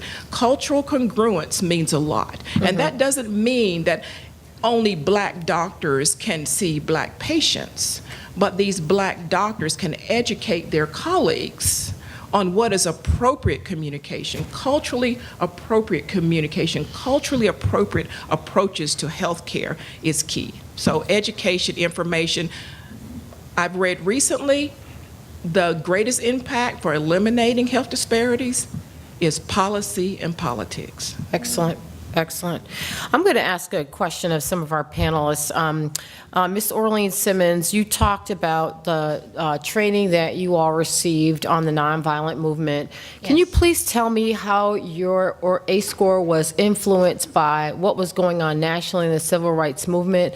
And in particular, you mentioned Woolworth. Many students of color across the country at that time were emulating what the Greensboro Four did. Can you speak a little bit to that in terms of what happened locally here in Asheville? Mm-hmm. As I mentioned, it was during the civil rights era, and we had learned about the sit-in movement in Greensboro at the lunch counters, and also what was happening in the South. And we felt that, yes, it is possible for us to do that here in our community. And we wanted to do it in a nonviolent way, and that's why we used Dr. King's principles as our framework for obtaining that. It meant having a number of meetings. We talked about our passion and our feelings and what it personally meant to us, and why we felt like to give a reason for why we wanted to do this. So many times our advisor would go around the room and would ask each one of us, why are you doing this? And we would give answers like integration, equality, education, and he would bring us back and always remind us that it was human dignity. Mm-hmm. That's wonderful. Thank you very much. Anything else on that? No, that was wonderful. Thank you very much. Dr. Waters, you talked about the East End and that community actually seeking out legislatures to make economic improvements, but they're pleas falling upon deaf ears. Would you consider, based upon that community to be an unbounded territory, otherwise known as an extraterritorial jurisdiction, something that the UNC Chapel Hill Civil Rights Center addresses in their report, the state of exclusion? I haven't seen that. I have not, but it should be. Okay. It definitely should be included in there. I think that, historically, we're talking about a lot of historical issues, and on the question that Sharon asked too, and I think it relates to this as well, and what Mission Hospital is doing, that an effort needs to be made to identify people who are local native in those communities who are doing things that you can empower to continue to do that work. And I'm just going to put it out there. That means money. And that's the major issue that we need to address. I mean, as a historian who studies the late 19th century, I study slavery as well, the period of slavery as well. I think there needs to be an understanding in this country that those who labored for all of those years without without being paid, have contributed to what it is that we have today. And that needs to be recognized, and I think that we need to understand too that within our capitalist system, that there needs to be a conversation about a more equitable distribution of the nation's wealth. And I don't think that we're comfortable with having that conversation. So, and this needs to happen, and you talked about root shock, and people, and I think about the root shock that our ancestors experienced when they were taken out of the continent of Africa. Absolutely. And what that meant, and I don't think that we understand that. Ms. Hallam was talking about PTSD, post-traumatic slave disorder, which I think is a very real syndrome that needs to be dealt with, but we haven't done that. unlike South Africa, which had its its Truth and Reconciliation Commission, we never did anything like that here after slavery was over. My mentor, Dr. Franklin, during the Clinton administration, did chair a race commission, but that turned into an absolute fiasco. And if you want to understand how deeply ingrained the racial component is in this country, I would encourage all of you to go pick up a book written by George Frederickson years ago, which is entitled The Black Image in the White Mind. And you'll see that there were major debates that were going on among intellectuals for a long period of time in this nation's history about what the future of African Americans would be. Not just African Americans, but any people of color, Native Americans as well. And it was truly believed that ultimately, using Darwin's ideas about social Darwinism, that eventually black people or people of color would disappear anyway. So we really don't have to do much. We can isolate them to communities where no resources are really put into to help develop those communities, to make sure that future generations would have something to build upon. These are very real issues that this country has not, I think, fully confronted. And despite the fact that we have an African American who sits in the White House, we do not live in a post-racial society. That's right. That's right. Thank you very much. That was very good. We have a question here. Right here, sir. I was waiting for the mic. I think this is mostly for Dr. Waters, but I'd be interested in what everyone has to say. I'd like to know more about the status of African Americans in Asheville and Buncombe County now. What's the percentage of the population? Is the population stable? Is it increasing, decreasing?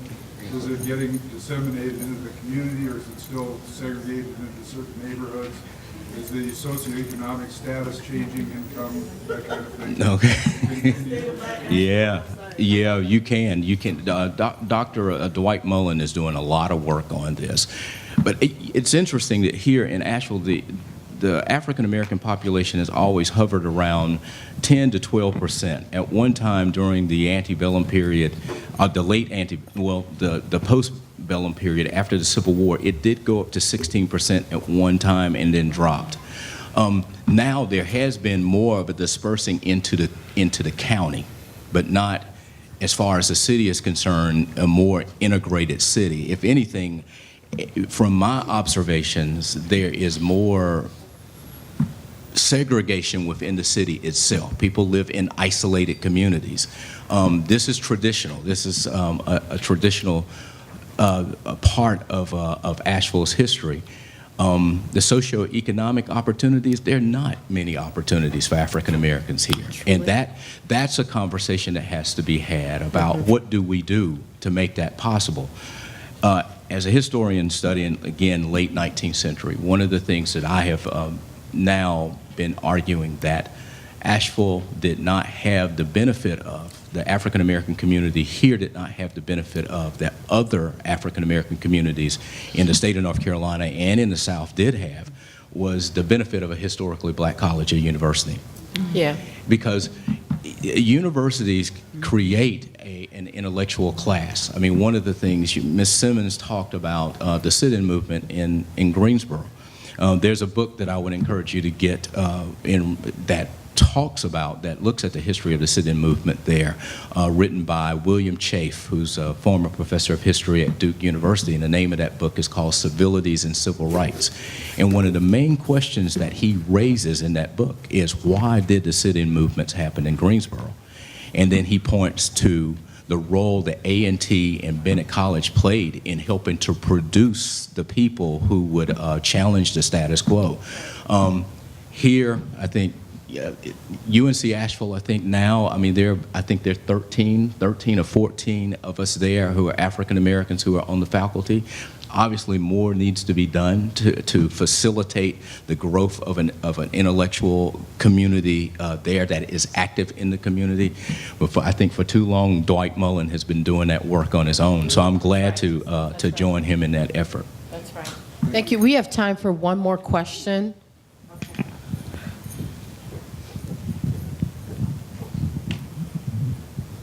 Thank you.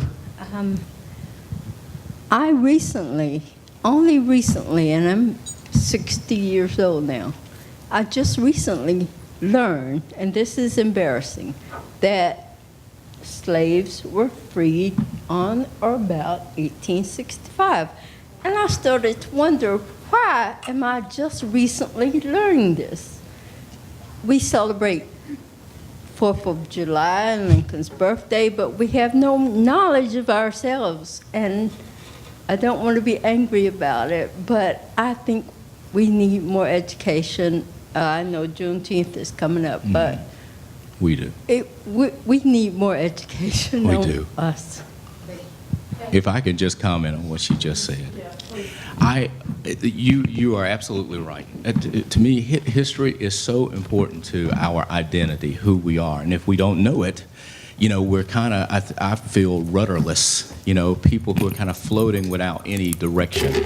And the importance of our ancestors and our respect of our ancestors is very important. And I think that, and Isaac Coleman is here, and Isaac and I have been having conversations about this, about the need to understand the period of slavery, to understand it, to understand our ancestors who suffered through that, and then to somehow recognize that in a way that is respectful. We're celebrating the sesquicentennial of the American Civil War, of the end of the Civil War now, and I think that this affords this generation of African Americans an opportunity to reimagine how we even think about the enslaved past.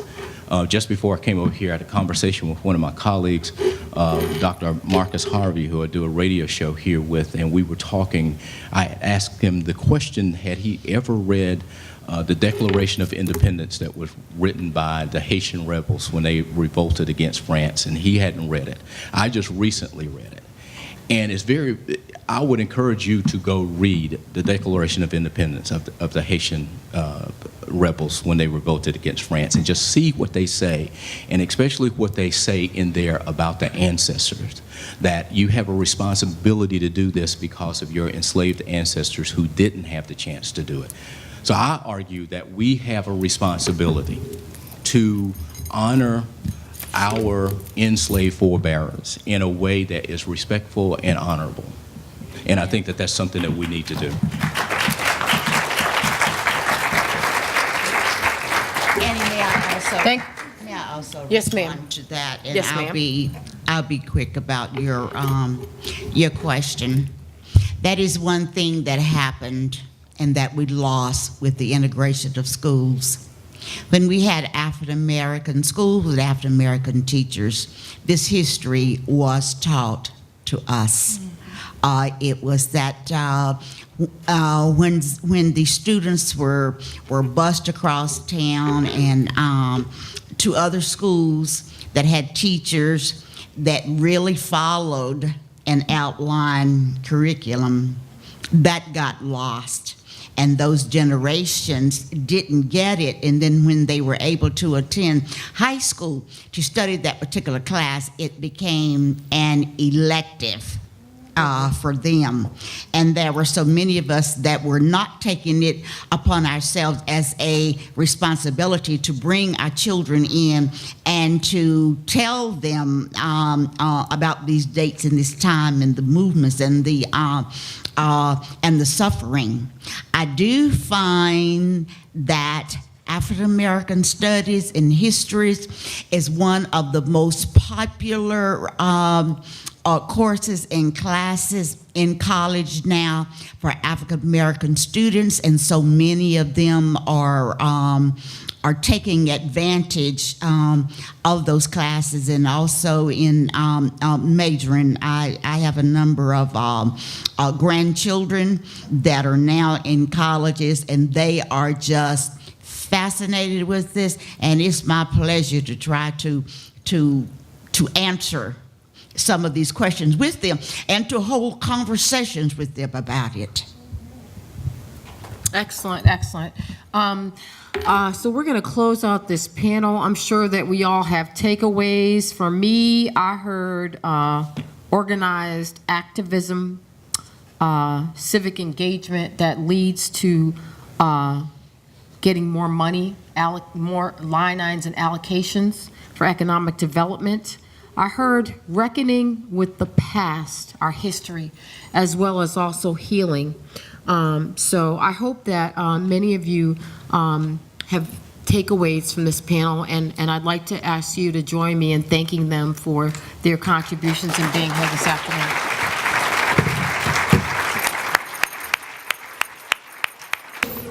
So this is going to be the second part of our panel. This is going to be the call to action, what we're doing now, and I'm going to turn it over, reintroduce Annie Burton to the podium.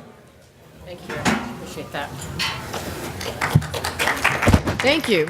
Thank you. Thank you. That's very kind. We had a very fruitful discussion, and we were very candid in that last panel about the history of racism and its effects on the community, and now look forward to hearing about the now what. And that's exactly what we will hear from this panel of experts who will talk about racism, acknowledge its existence, but then discuss a collaborative community call to action to stand against racism. I firmly believe that in order to know where you're going, you have to know where you have been. We've learned a lot here about what has happened in Asheville, but here are some statistics that I'd like us to keep in mind as we move forward into this next panel. One is 57% of Asheville's African-American community lives in poverty, and I think that's very sad, to be honest with you. According to the United States Census Bureau, only 3% of African-Americans in Asheville own their own homes. That's really almost unconscionable. According to the Bureau of Labor Statistics, the national jobless rate for the country is about 5.7%, 6.6% for Latinos, but it is a whopping 10.4% for African Americans. That is double the national average and is completely egregious. And while those numbers are starting to improve across our country, the employment rate for blacks continues to fluctuate somewhere between 11 and 12% in the city of Asheville. That's disturbing, and it should concern us all. Mo White, in his recent article in the Urban News, indicated that young blacks have it much harder than their white peers or Latino peers between the ages of 16 and 19, and that 17.1% and 19.8% respectively of whites and Latinos, that is the unemployment rate, while for black teenagers, the unemployment rate is 30%. You got that right, 30%. And he indicates that much of this can be attributed to a lack of skills training, soft skills, and minor infractions that would completely eliminate them from the job market. How do we fix that? Does it sound scary to you? Yes. Sounds scary to me too. But there is hope. And happily, there are many efforts afoot in our region, and one powerful effort is I'm glad that Lisa Eby is here, is the Western North Carolina Diversity Engagement Coalition, also known as DEC. This is a powerful network of organizations, individuals, businesses, others who are dedicated to increasing diversity and inclusion of multicultural professions within the member organizations in Western North Carolina. And I'll say, as a newcomer, this organization has been extraordinarily helpful for me in terms of becoming sort of inculcated within the communities of color. So I thank you for that. I'd like to now move on and have each of our panelists introduce themselves and say where they're from. So why don't we start with our first panelist, and that's Miss Lisa Eby. Good afternoon, and thanks for staying, because I know it's late in the day. I'm from Detroit, Michigan. Wow. Where I'm from, but I work for Health and Human Services here in the county, and I have been there for almost 15 years, I think. And in that job, I'm really fortunate to work for somebody who has a really strong vision of what they want this community to be, and that's Mandy Stone. And she allows me to do many things that help tend and foster a more inclusive and resilient community, and so I'm very fortunate for that. I think that's probably all I need to say. Great. Darryl Rhines. Oh, I'm sorry, James Lee. No, James Lee. Why are you skipping him? James Lee. I may need to steal some of his hair. No cheating. My name is James Lee. I'm active in the community, and currently I sit as one of the co-chairs for the Racial Justice Coalition, which is a group of nonprofit and social activists who receives funding and has a social justice, racial justice mission in our community. We've come together to work together to leverage our resources to be able to provide information and provide support for our community. So when things happen, there's a coalition there that is asking and figuring out ways to respond that will better our community so we don't have violence that shows up in our community. And I've been so graciously, been able to graciously co-host this or co-chair this coalition with the great Beth Masker, who is the chair of the Chief Executive Officer of the YWCA since about early December. She was on the previous panel. And really, she probably should have stayed on this panel too, but I got roped into it. Thank you so much. Sheriff Van Duncombe, would you please introduce yourself? Sure. Good afternoon. My name's Van Duncan. It's been my honor to serve as your sheriff for the past 8 years. Just recently got elected to a third term, so I'm looking forward to the next 4 years moving forward here in Buncombe County. 27 years law enforcement experience. I graduated from Western Carolina in 1986, completed the Officers Management Program at North Carolina State in 1993, and worked with James on the coalition, as well as Asheville-Buncombe Community Relations Council, where I've served as being sheriff as one of the board members. But glad to be here with you today. Thank you so much. And Darrell Rhymes? Guess I'm next now, right? Yes, sir. Good afternoon, everyone. I'm Darrell Rhymes. I'm a native of Asheville, graduated from AB Tech as well as UNCA.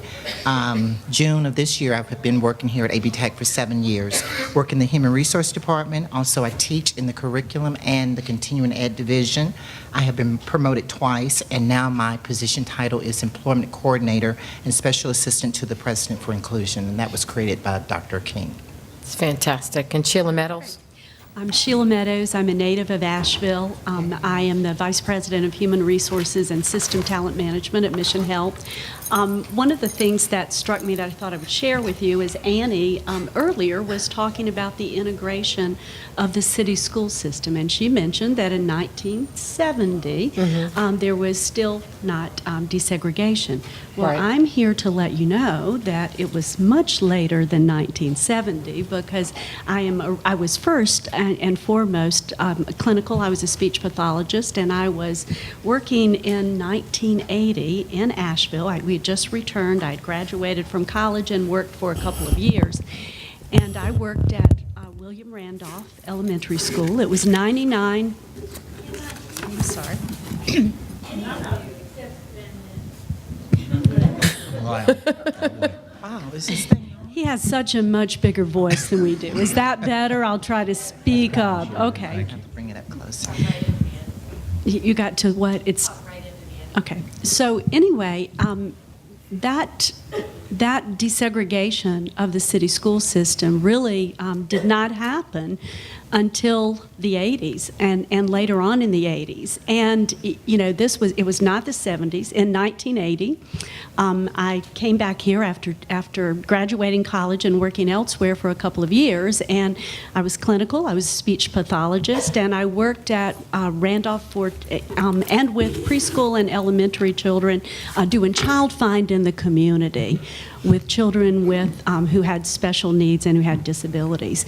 And what I experienced was that I worked in that school, and there was such a dedicated group of teachers. We bonded. We did great work with the students there. But when you talk about health equity, and when you talk about disparities, you know, certainly while people may have been well-intentioned, there was such disparity in the resources that came to the different schools. And so that, that experience really marked me. I felt it was one of the best experiences in my life because I worked with a group of very talented and committed teachers. and professionals who really wanted to make a difference regardless of the resources that they had. Thank you for that, Sheila.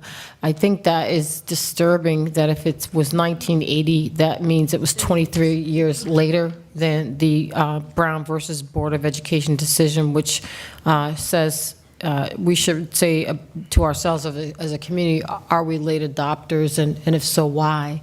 I'm going to address my first question to Lisa Eby, and I'd like to know, how has Buncombe County Health and Human Services worked to begin to dismantle institutional racism that existed in the hiring and retention process? And in the previous panel, we defined institutional racism, and Ms. Hallam in her keynote address also talked about institutional racism and the other isms that exist for those that are targets or within the targeted area. And then what in those services, or what about the services that you provide to your clients with respect to all of the healthcare disparities that we've heard thus far today? And I know that's a lot. And we expect a lot. 3 minutes. Can everybody hear me? Yep, okay.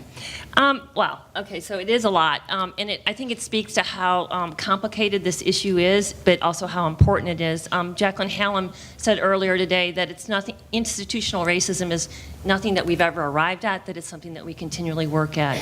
I do think, though, that we're really fortunate because there's a huge body of social science research right now that tells us what the best practices are for trying to dismantle racism.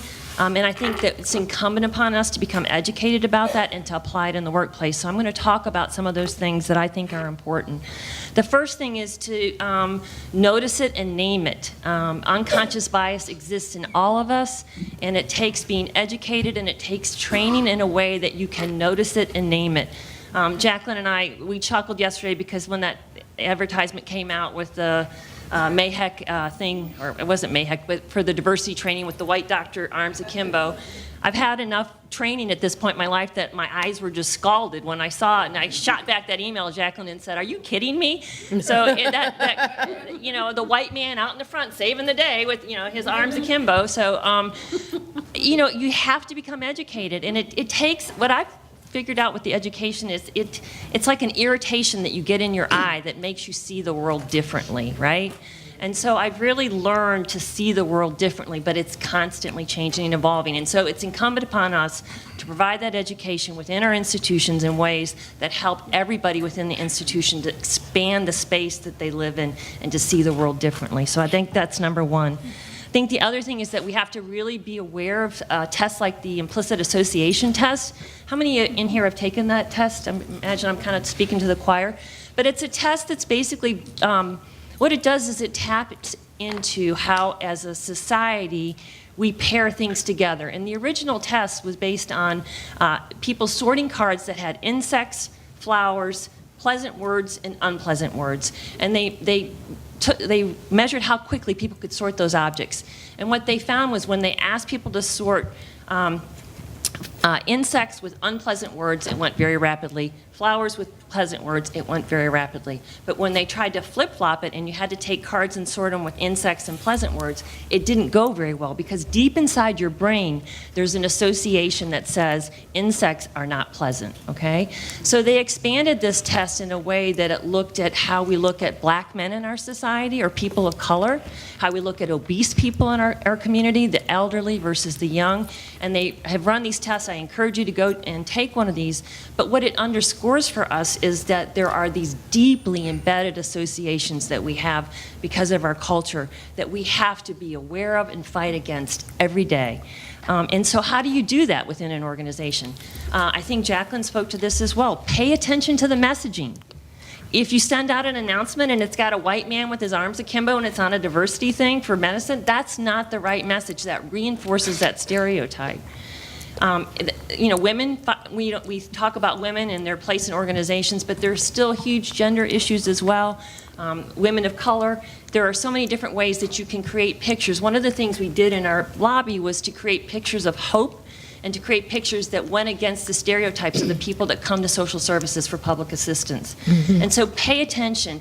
Deb Miles does a open space assessment or common space assessment that I encourage any organization to engage her to do within your organization, and pay attention to the pictures in your waiting areas, the magazines that you have, and those things. The third strategy, and I'll be really quick, I'm almost No, please. The third strategy is that you have to alter who the we is. Again, I think Jacqueline touched on this as well, but we are very much, our brains are wired, and Sheriff Duncan, you know about this because of things that happen, that we're wired to see friend or foe, and you have to make those decisions in flash seconds, in group, out group, and we do that, and when we do that, and we tend to hunker down on the people that look like us, act like us. More importantly, we tend to look at the people in the out group as a flat, unidimensional group that don't have any specificity and that are not seen as rich individuals. And so one way to combat that is to create a larger we. So within this organization or within Health and Human Services, we're actually trying to create a social identity within our organization that speaks to all of us and draws us together about what we're doing, so that it isn't those small, you can still have those in and out groups that are smaller within an organization, but research shows that larger group, that sense of a shared common identity helps people to combat that in-out group default that we tend to go to as humans. The last one, well actually, there's structured practices. No, you're still up. Okay. So it's really important to have structured practices. I'm over HR and Health and Human Services, and we've started panel interviews, but more importantly, we're getting much more specific about what competencies are needed for this job. Most of us, I think, in this community do a pretty good job of hiring in at the entry level, but we don't do a very good job at promoting, right? And so what does it take to get promoted in an organization? And being really clear and transparent about that, really defining that so people have a level chance at making an opportunity to build those skills and eventually be promoted. So that's another really important thing to do, and I can talk to anybody. I don't want to spend a lot of time, but there are specific things you can do within your organization, and the Western North Carolina Diversity Engagement Coalition can help you with that as well. And that brings me to my second to last point with WNCDEC. AB Tech is one of the founding members of that organization, as is Mission Health. And this organization is really dedicated to making Asheville diverse friendly, but it's also dedicated to say, look, anchor institutions within this community, we can do something to move the dial about making sure that people of color are promoted within our organizations. And so we have a target goal for 3 years. At the end of 1 year, we've almost reached our 3-year goal. I think we had 167 people who were promoted or recruited within our organization, anchor institutions, and so we were really proud and happy for that. And again, Mission and AV Tech are both a part of that. So, and then we have social events and things like that. And then the last thing I just want to say is that we can't do anything if we don't build social capacity within our communities. I'm sure Sharon Duncan and other people can talk about that. But this week I was fortunate to stay at an event that we had developed within Health and Human Services where we have pop-up markets. We partner with Manna where we get fresh produce into the housing communities. We do it twice a month. We had over 50 volunteers within those communities, not volunteers coming from outside the community, but volunteers within that community that are building social capacity. So it has to happen within these institutions, but then outside into our communities. Thank you. Wonderful. Thank you very much. Thank you very much. I appreciate that. Okay, Mr. James Lee, why was it important for you and the YWCA to convene the RJC? And how do you see this coalition benefiting the greater community? And then I have another question for you, but I'll let you do this. Okay. Can everybody hear me? Awesome. So the RJC is the Racial Justice Coalition, and because of things that happened nationally, it was very important for me to find a way to have a positive impact on it, to not have a violent outburst, to not run around and say that everyone that wears this uniform or APD's uniform are horrible people and we need to get rid of them. We want under-policing. We don't want safe communities. We don't want you here. But we need to find a way to have dialogue. And so I looked to a great friend in a great organization, Beth, and we sat down and we talked over the phone for at least a good 30, 45 minutes about some of the things that we can do and some of the groups that are out there. And I sit on a lot of racial justice boards and committees in this community, and I'm like, why are we doing things in silo? Why are we working in silos instead of really coming together and having some type of really in-depth conversation? And Beth said, yeah, why are we doing that? Why can't we pull people together? And why can't the YW host? And I'll provide food, which is, that won me over right there. Now we know. So we started calling around and asking some of the organizations if they wanted to come to the table to have this conversation about what we can do as a racial justice coalition. What can we do in our community? What kind of discussion can we have? What is it that is important to us?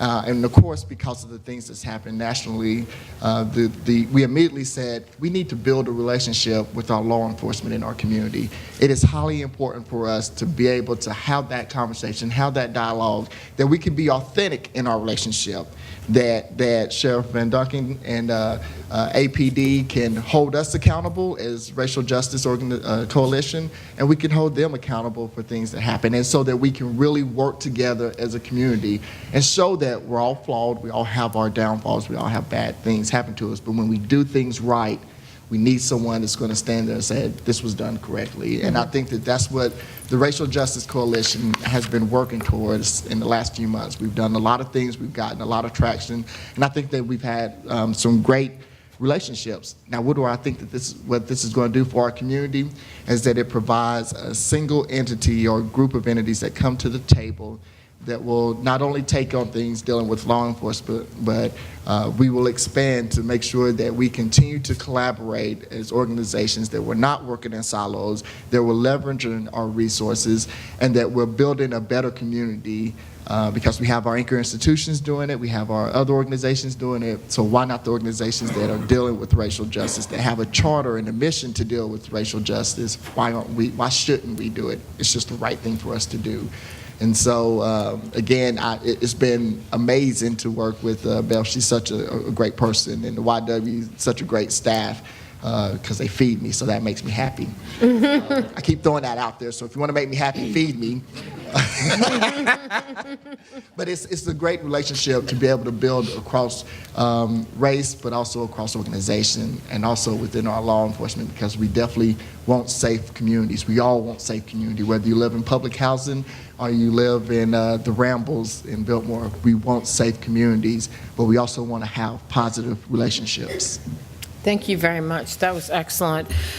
Sheriff Van Duncan, how have you in the Sheriff's Office worked to begin to dismantle the institutional racism that existed in the hiring and retention process? And as well, given what's going on nationally in Ferguson, New York, and other cities across our country with a distrust of law enforcement, what has your office done to essentially change that perception in the local community? Well, how long you got? We're gonna give you some time to talk about that. And I'll try to be concise. How many of you folks have lived here longer than 2 years? How many more than 6? How many more than 8? Okay, the folks whose hands are up now are going to know exactly what I'm speaking to. When we took office, we had a lot of problems at the Sheriff's Office. A lot of issues about ethics and integrity that span the gap, not necessarily about our race relations or how we had institutionalized practices that discouraged diversity in the agency. So when we started in 2006, the first thing I did was something that generally sheriffs don't do. I gave away a lot of power.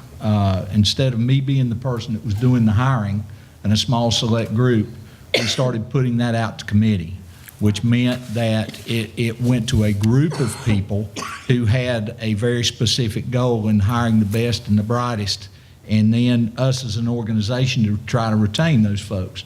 And in doing that, one of the things that we set up around that committee is we always had to have, and generally it was a committee of 5, we had to have at least one minority, sometimes we had more, and we had to always have a female sitting on that evaluation review committee.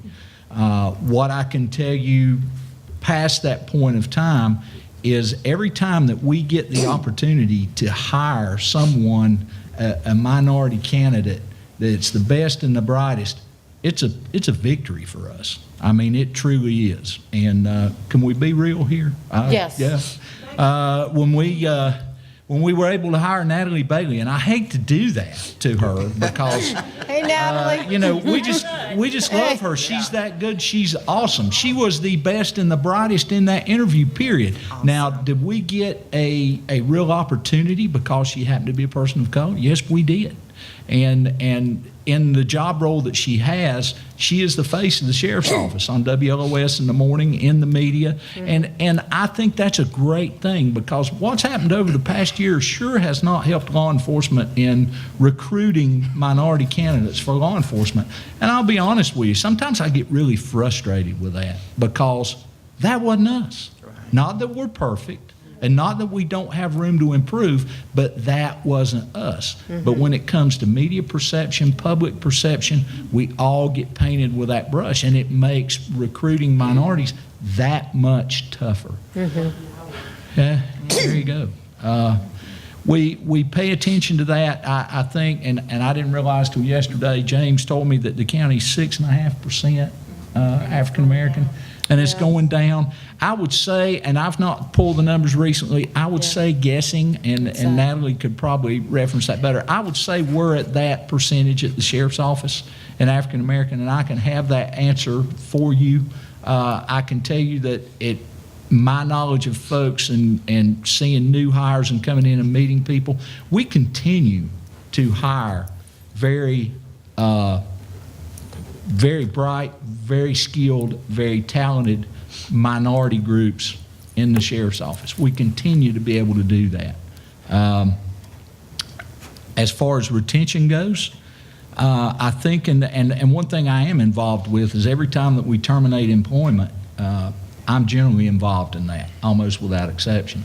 And over the past 8 years, I can only think of 2 African Americans that we've had to terminate through 8 years, terminate employment that we've had to do through 8 years, which is great. You know, so we continue on with that. We continue on to look at training. We know that the Federal Department of Justice is centered on doing training for law enforcement that is for law enforcement around unconscious racial bias. And we're waiting for that to come forward and something that is deliverable for us that we know that they've already proved. And that's one thing about DOJ. If they put it out, it's evidence-based and it's best practice and it's shown to be effective. And we welcome that when it comes.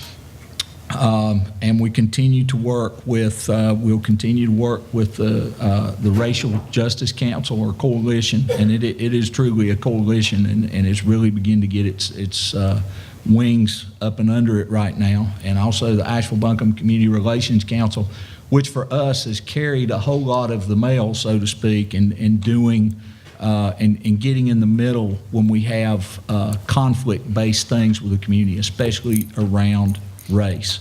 And quite frankly, for Buncombe County, and you know I'm responsible for all that's outside of municipalities, which is 90% of 656 square miles.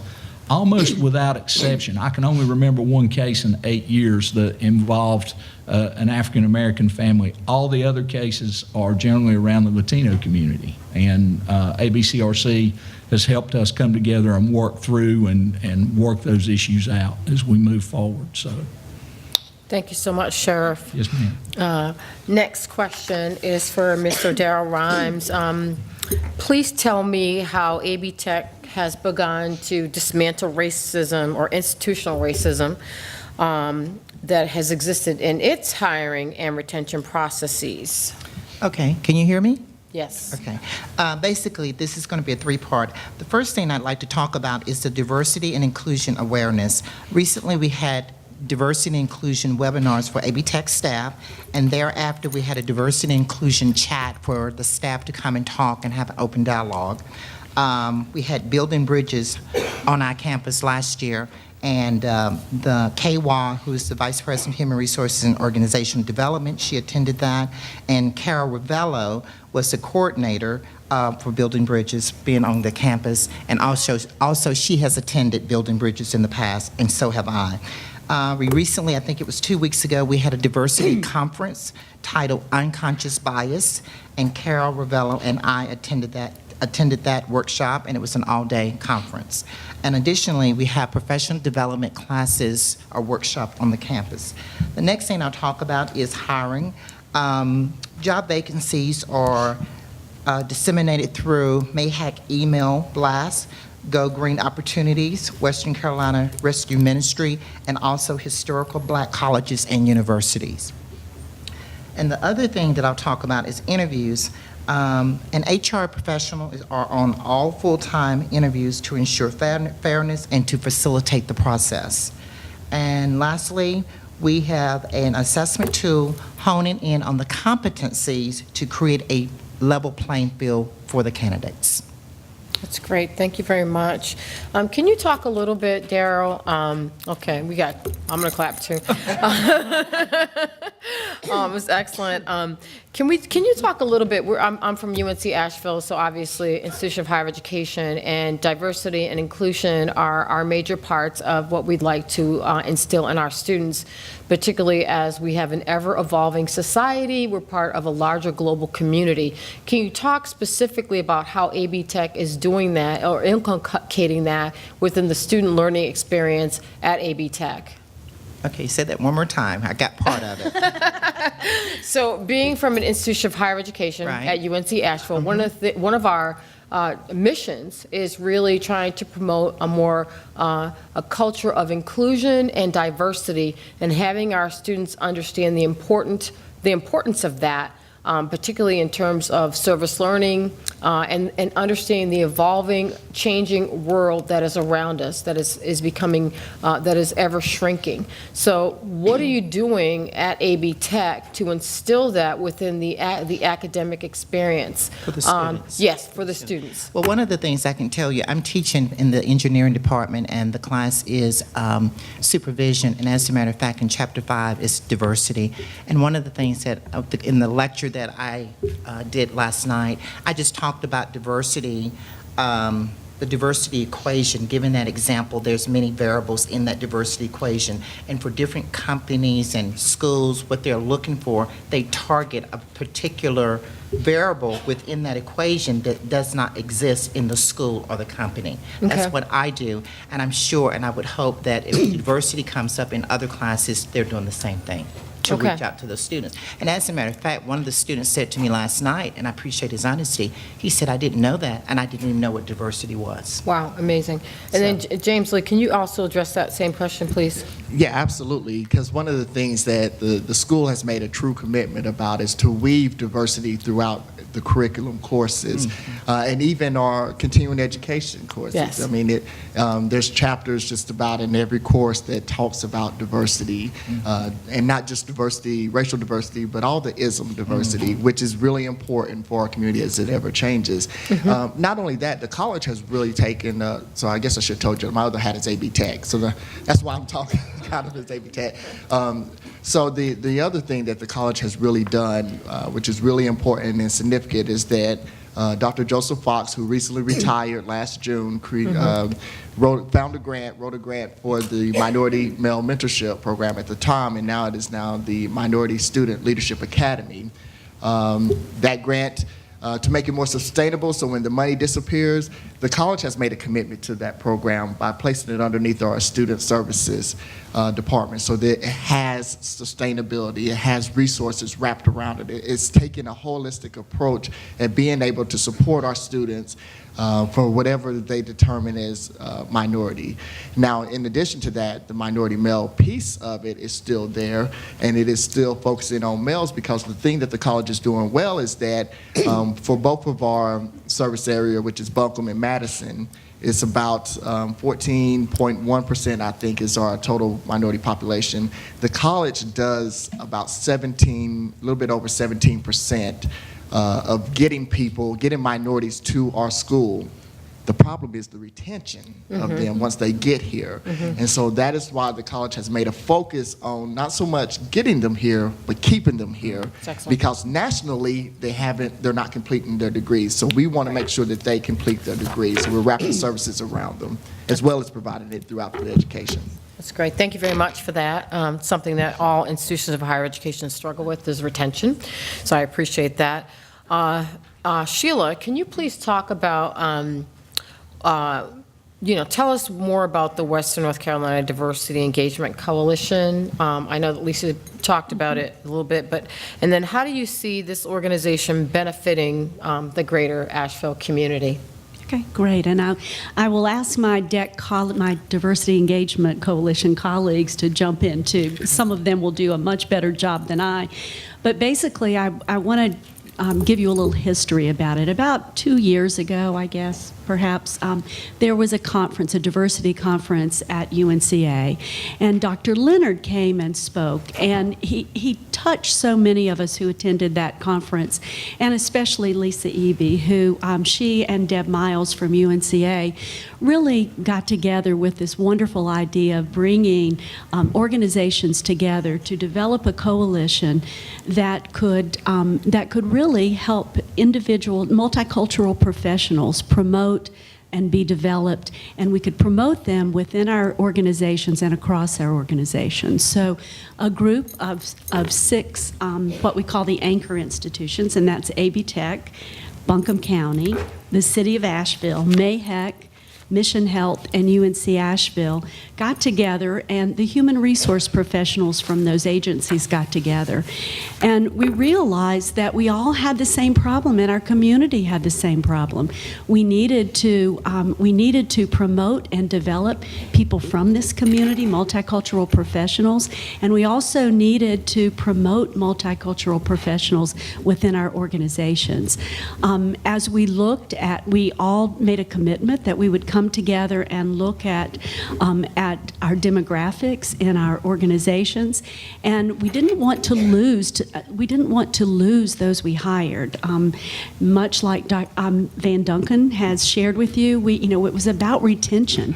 We could hire people into our organizations, but our cultures would not help sustain them there. So the Diversity Engagement Coalition really was a group of anchor institutions that really sought to change that by having some very intentional networks of support and development, professional growth. And we really have there are 3 pillars to our coalition and what we do. The first is networking, because unless you know people, you don't get jobs. And if you look at statistics, at least 50 to 75% of people hired, they got their job because they know somebody.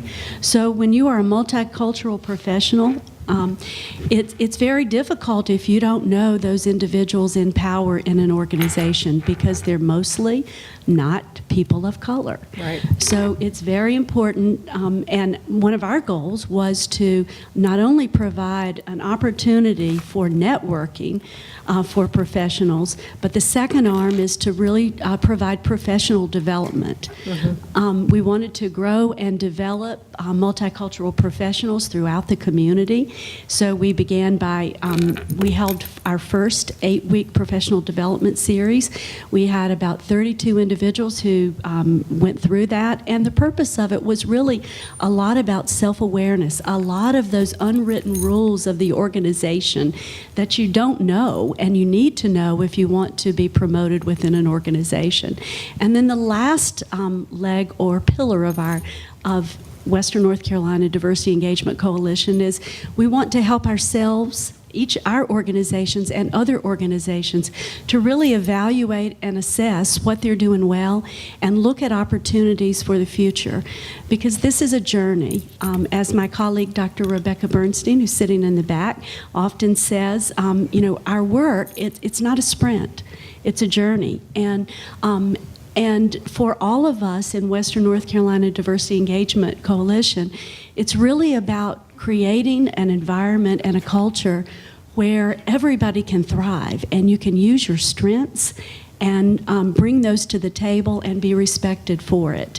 We know from the literature, we know from decades of research that if we want to succeed as organizations, it's important that we have diversity and inclusion. Greater economic growth occurs, greater innovation, greater teamwork, and the list goes on and on and on. But if we can't get individuals, multicultural professionals into positions of power in organizations, and if our organizations are not reflective of that diversity inclusion at all levels, we won't be able to do the things that we need to do, nor will we'll be able to create those cultures where our talents and our gifts that are unique to each of us as individuals can be celebrated and used for the greater good of our community. That's fantastic. Thank you. I'm going to open this. We're going to open this up right now for questions from the audience to the panel. Do we have any questions here? Audience, right there. Okay. I'm going to go here and then I'll go over there. You say your name and where you're from. Rebecca Bernstein from Mission Health, and this is for Sheriff Van Duncan. I'm glad to hear that you guys are going to be doing some education around unconscious bias. We're doing that at Mission Health and really trying to spread that understanding. Have you guys thought about doing building bridges? Have you thought about having your leadership at least go through the building bridges course, because it really is an incredible experience? And I would agree. I'm a graduate from that program. But what I will say is it is, and once again on the being real side, it is a huge time commitment.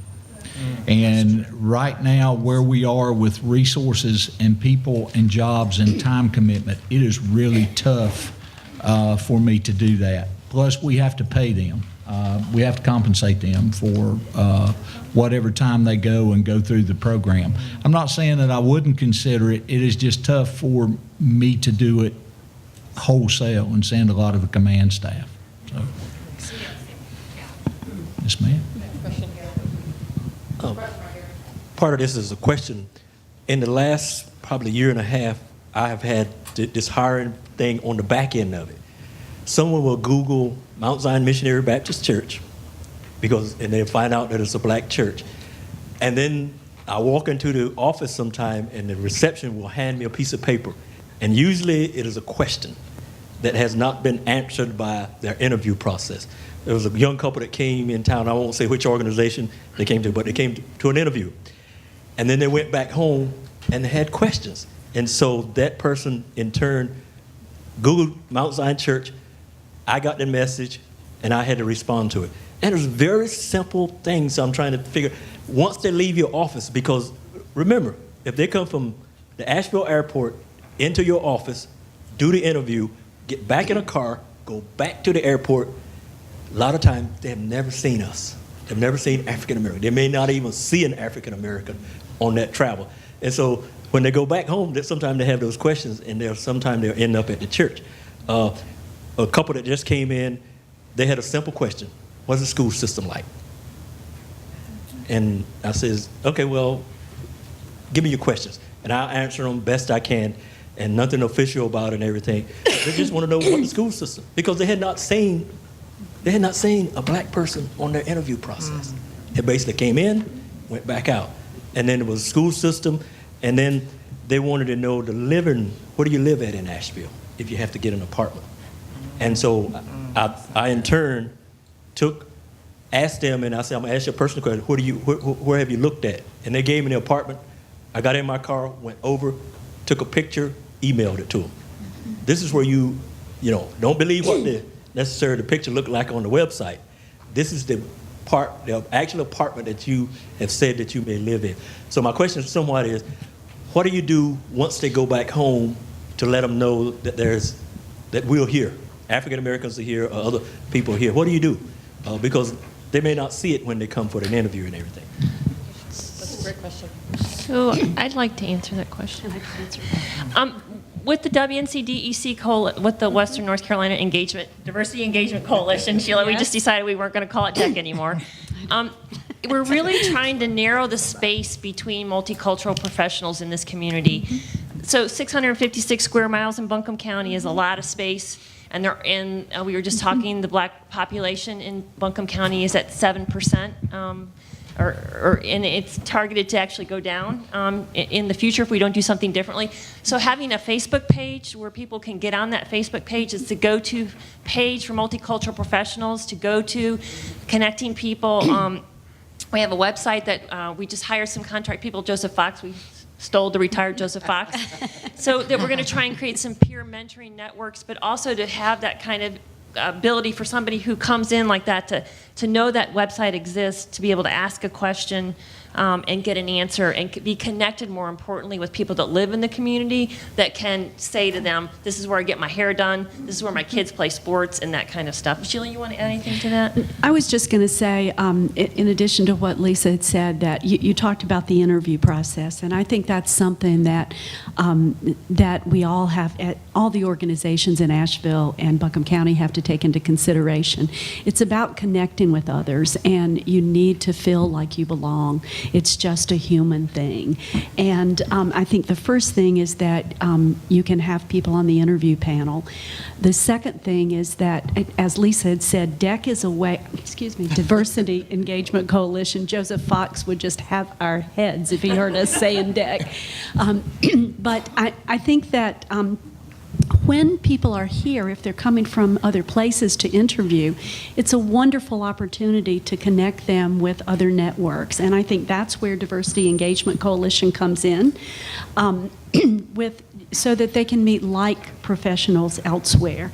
And also, when you come into a community, we know that the further you get out in the region, the less diverse it is. So I think it's very, very important that, as Lisa said, that we connect with each other and connect with the people who come into our organizations so that they feel that they're at home, not just knowing where their haircuts are, but where are other professionals that, like professionals, that would enjoy connecting with you.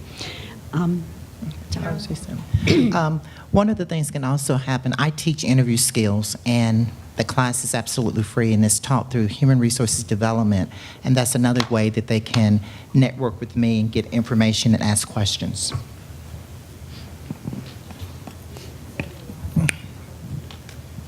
Yes, my name is Catherine Cartledge, and this is probably beyond maybe the scope of this conference, but I just feel like I at least want to bring it up before we all have to leave, and that's asking all of us to find ways to have conversations about the primary institution with respect to racism that impacts young black males, and that's the prison institution. It is the new slavery. And, you know, the white man snorting a little coke in the bathroom at the BB&T building is not getting arrested. But the young black man standing on the corner of a housing project is, and disproportionately so. And these young men lose forever the ability to have a job, a meaningful job to support families, and they lose the power to vote.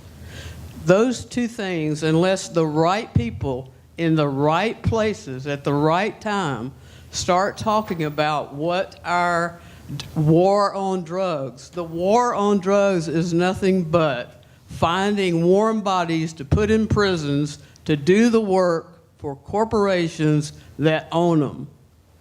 But it takes the right people talking about these disparities before change will come. And so we want to talk about institutionalized racism and really get it where it's going, where it's happening. We got to talk about the prison system. If I We're going to take one more question, and that's pretty much. If I can, Yeah, go just right real ahead. quick. Yeah.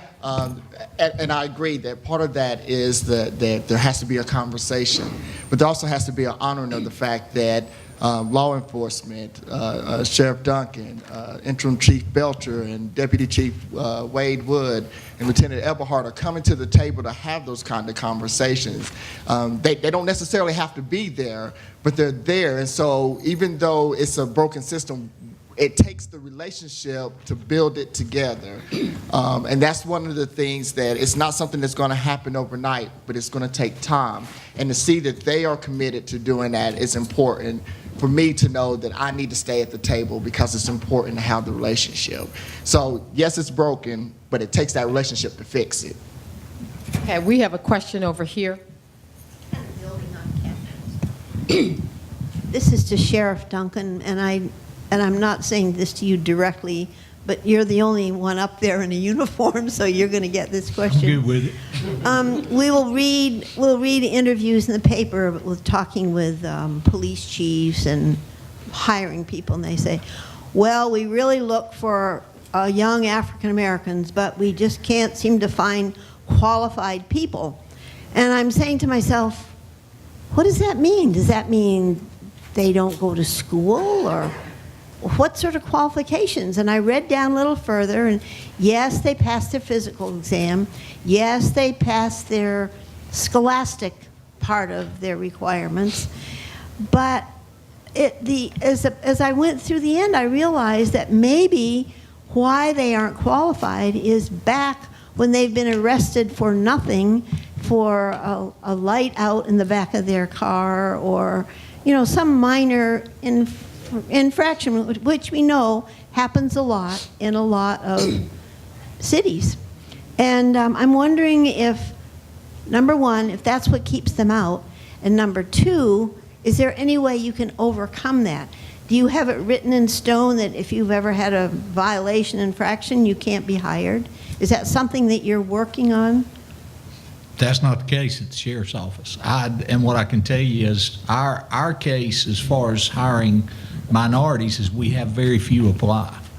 And as I mentioned earlier, having the ability to have a person of color represent our sheriff's office a lot of times sends that unconscious message that, yes, we are an agency that welcomes that diversity, and we'll continue to do that. As far as things that would disqualify somebody with our agency, those minor infractions you're talking about would not. All the way up to misdemeanor possession of marijuana would not. All the way up to a past offense for driving while impaired would not necessarily disqualify you in many agencies. That's where you're kind of getting to the breaking point with our agency.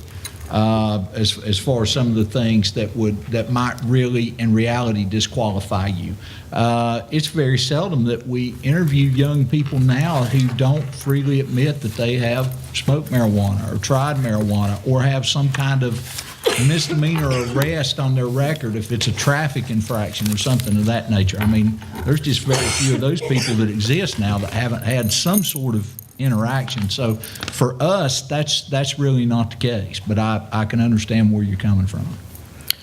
Thank you so much. We're going to actually close. Let's give the panel a round of applause for their contributions. I just want to say, as a newcomer to the city of Asheville, I've heard so many wonderful things, but I would also comment to say that it's based upon what Ms. Hallam said earlier in terms of imaging, and you've mentioned a bit, Lisa, and that is the visual signs that one gets about Asheville and what its culture. And I would say, I hope that, when I look at organizations, I look to leadership to see who's at the table. And if, as African Americans or people of color, you can't be what you don't see. And so on our campus at UNC Asheville, I recognize that my presence is obviously important to our students. So when they see me reporting to the provost, they recognize that that sends a strong message about our campus culture, okay? And so when I go on various other websites for the companies that are here, I see, unfortunately, a lack of diversity for the people that make decisions at the table. And that's a mere observation. don't want a response, but just a person that comes from, it's a Bostonian that's lived in other cities, people pay attention to visual cues. And that basically tells you or gives you some indication of what kind of culture you're coming into and whether you are open and invited to be at the table. So anyway, I want to thank you all for being here. I'm going to turn it over to Beth, and she will, couple of things. One is Wednesday, April 8th. Please join MAHEC for their and their health equity team for their Lunch and Learn Cultural Awareness Series, Microaggressions, How to Identify and Correct. It's at 11:30 to 12 as registration. It's going to feature Lisa Eby and Michelle Ashley, both dynamic speakers. And please also join the YMI Cultural Center on April 30th from 6 to 8:30, where we're going to talk about communities of color, exclusionary housing, the unbanked and underbanked. Thank you very much.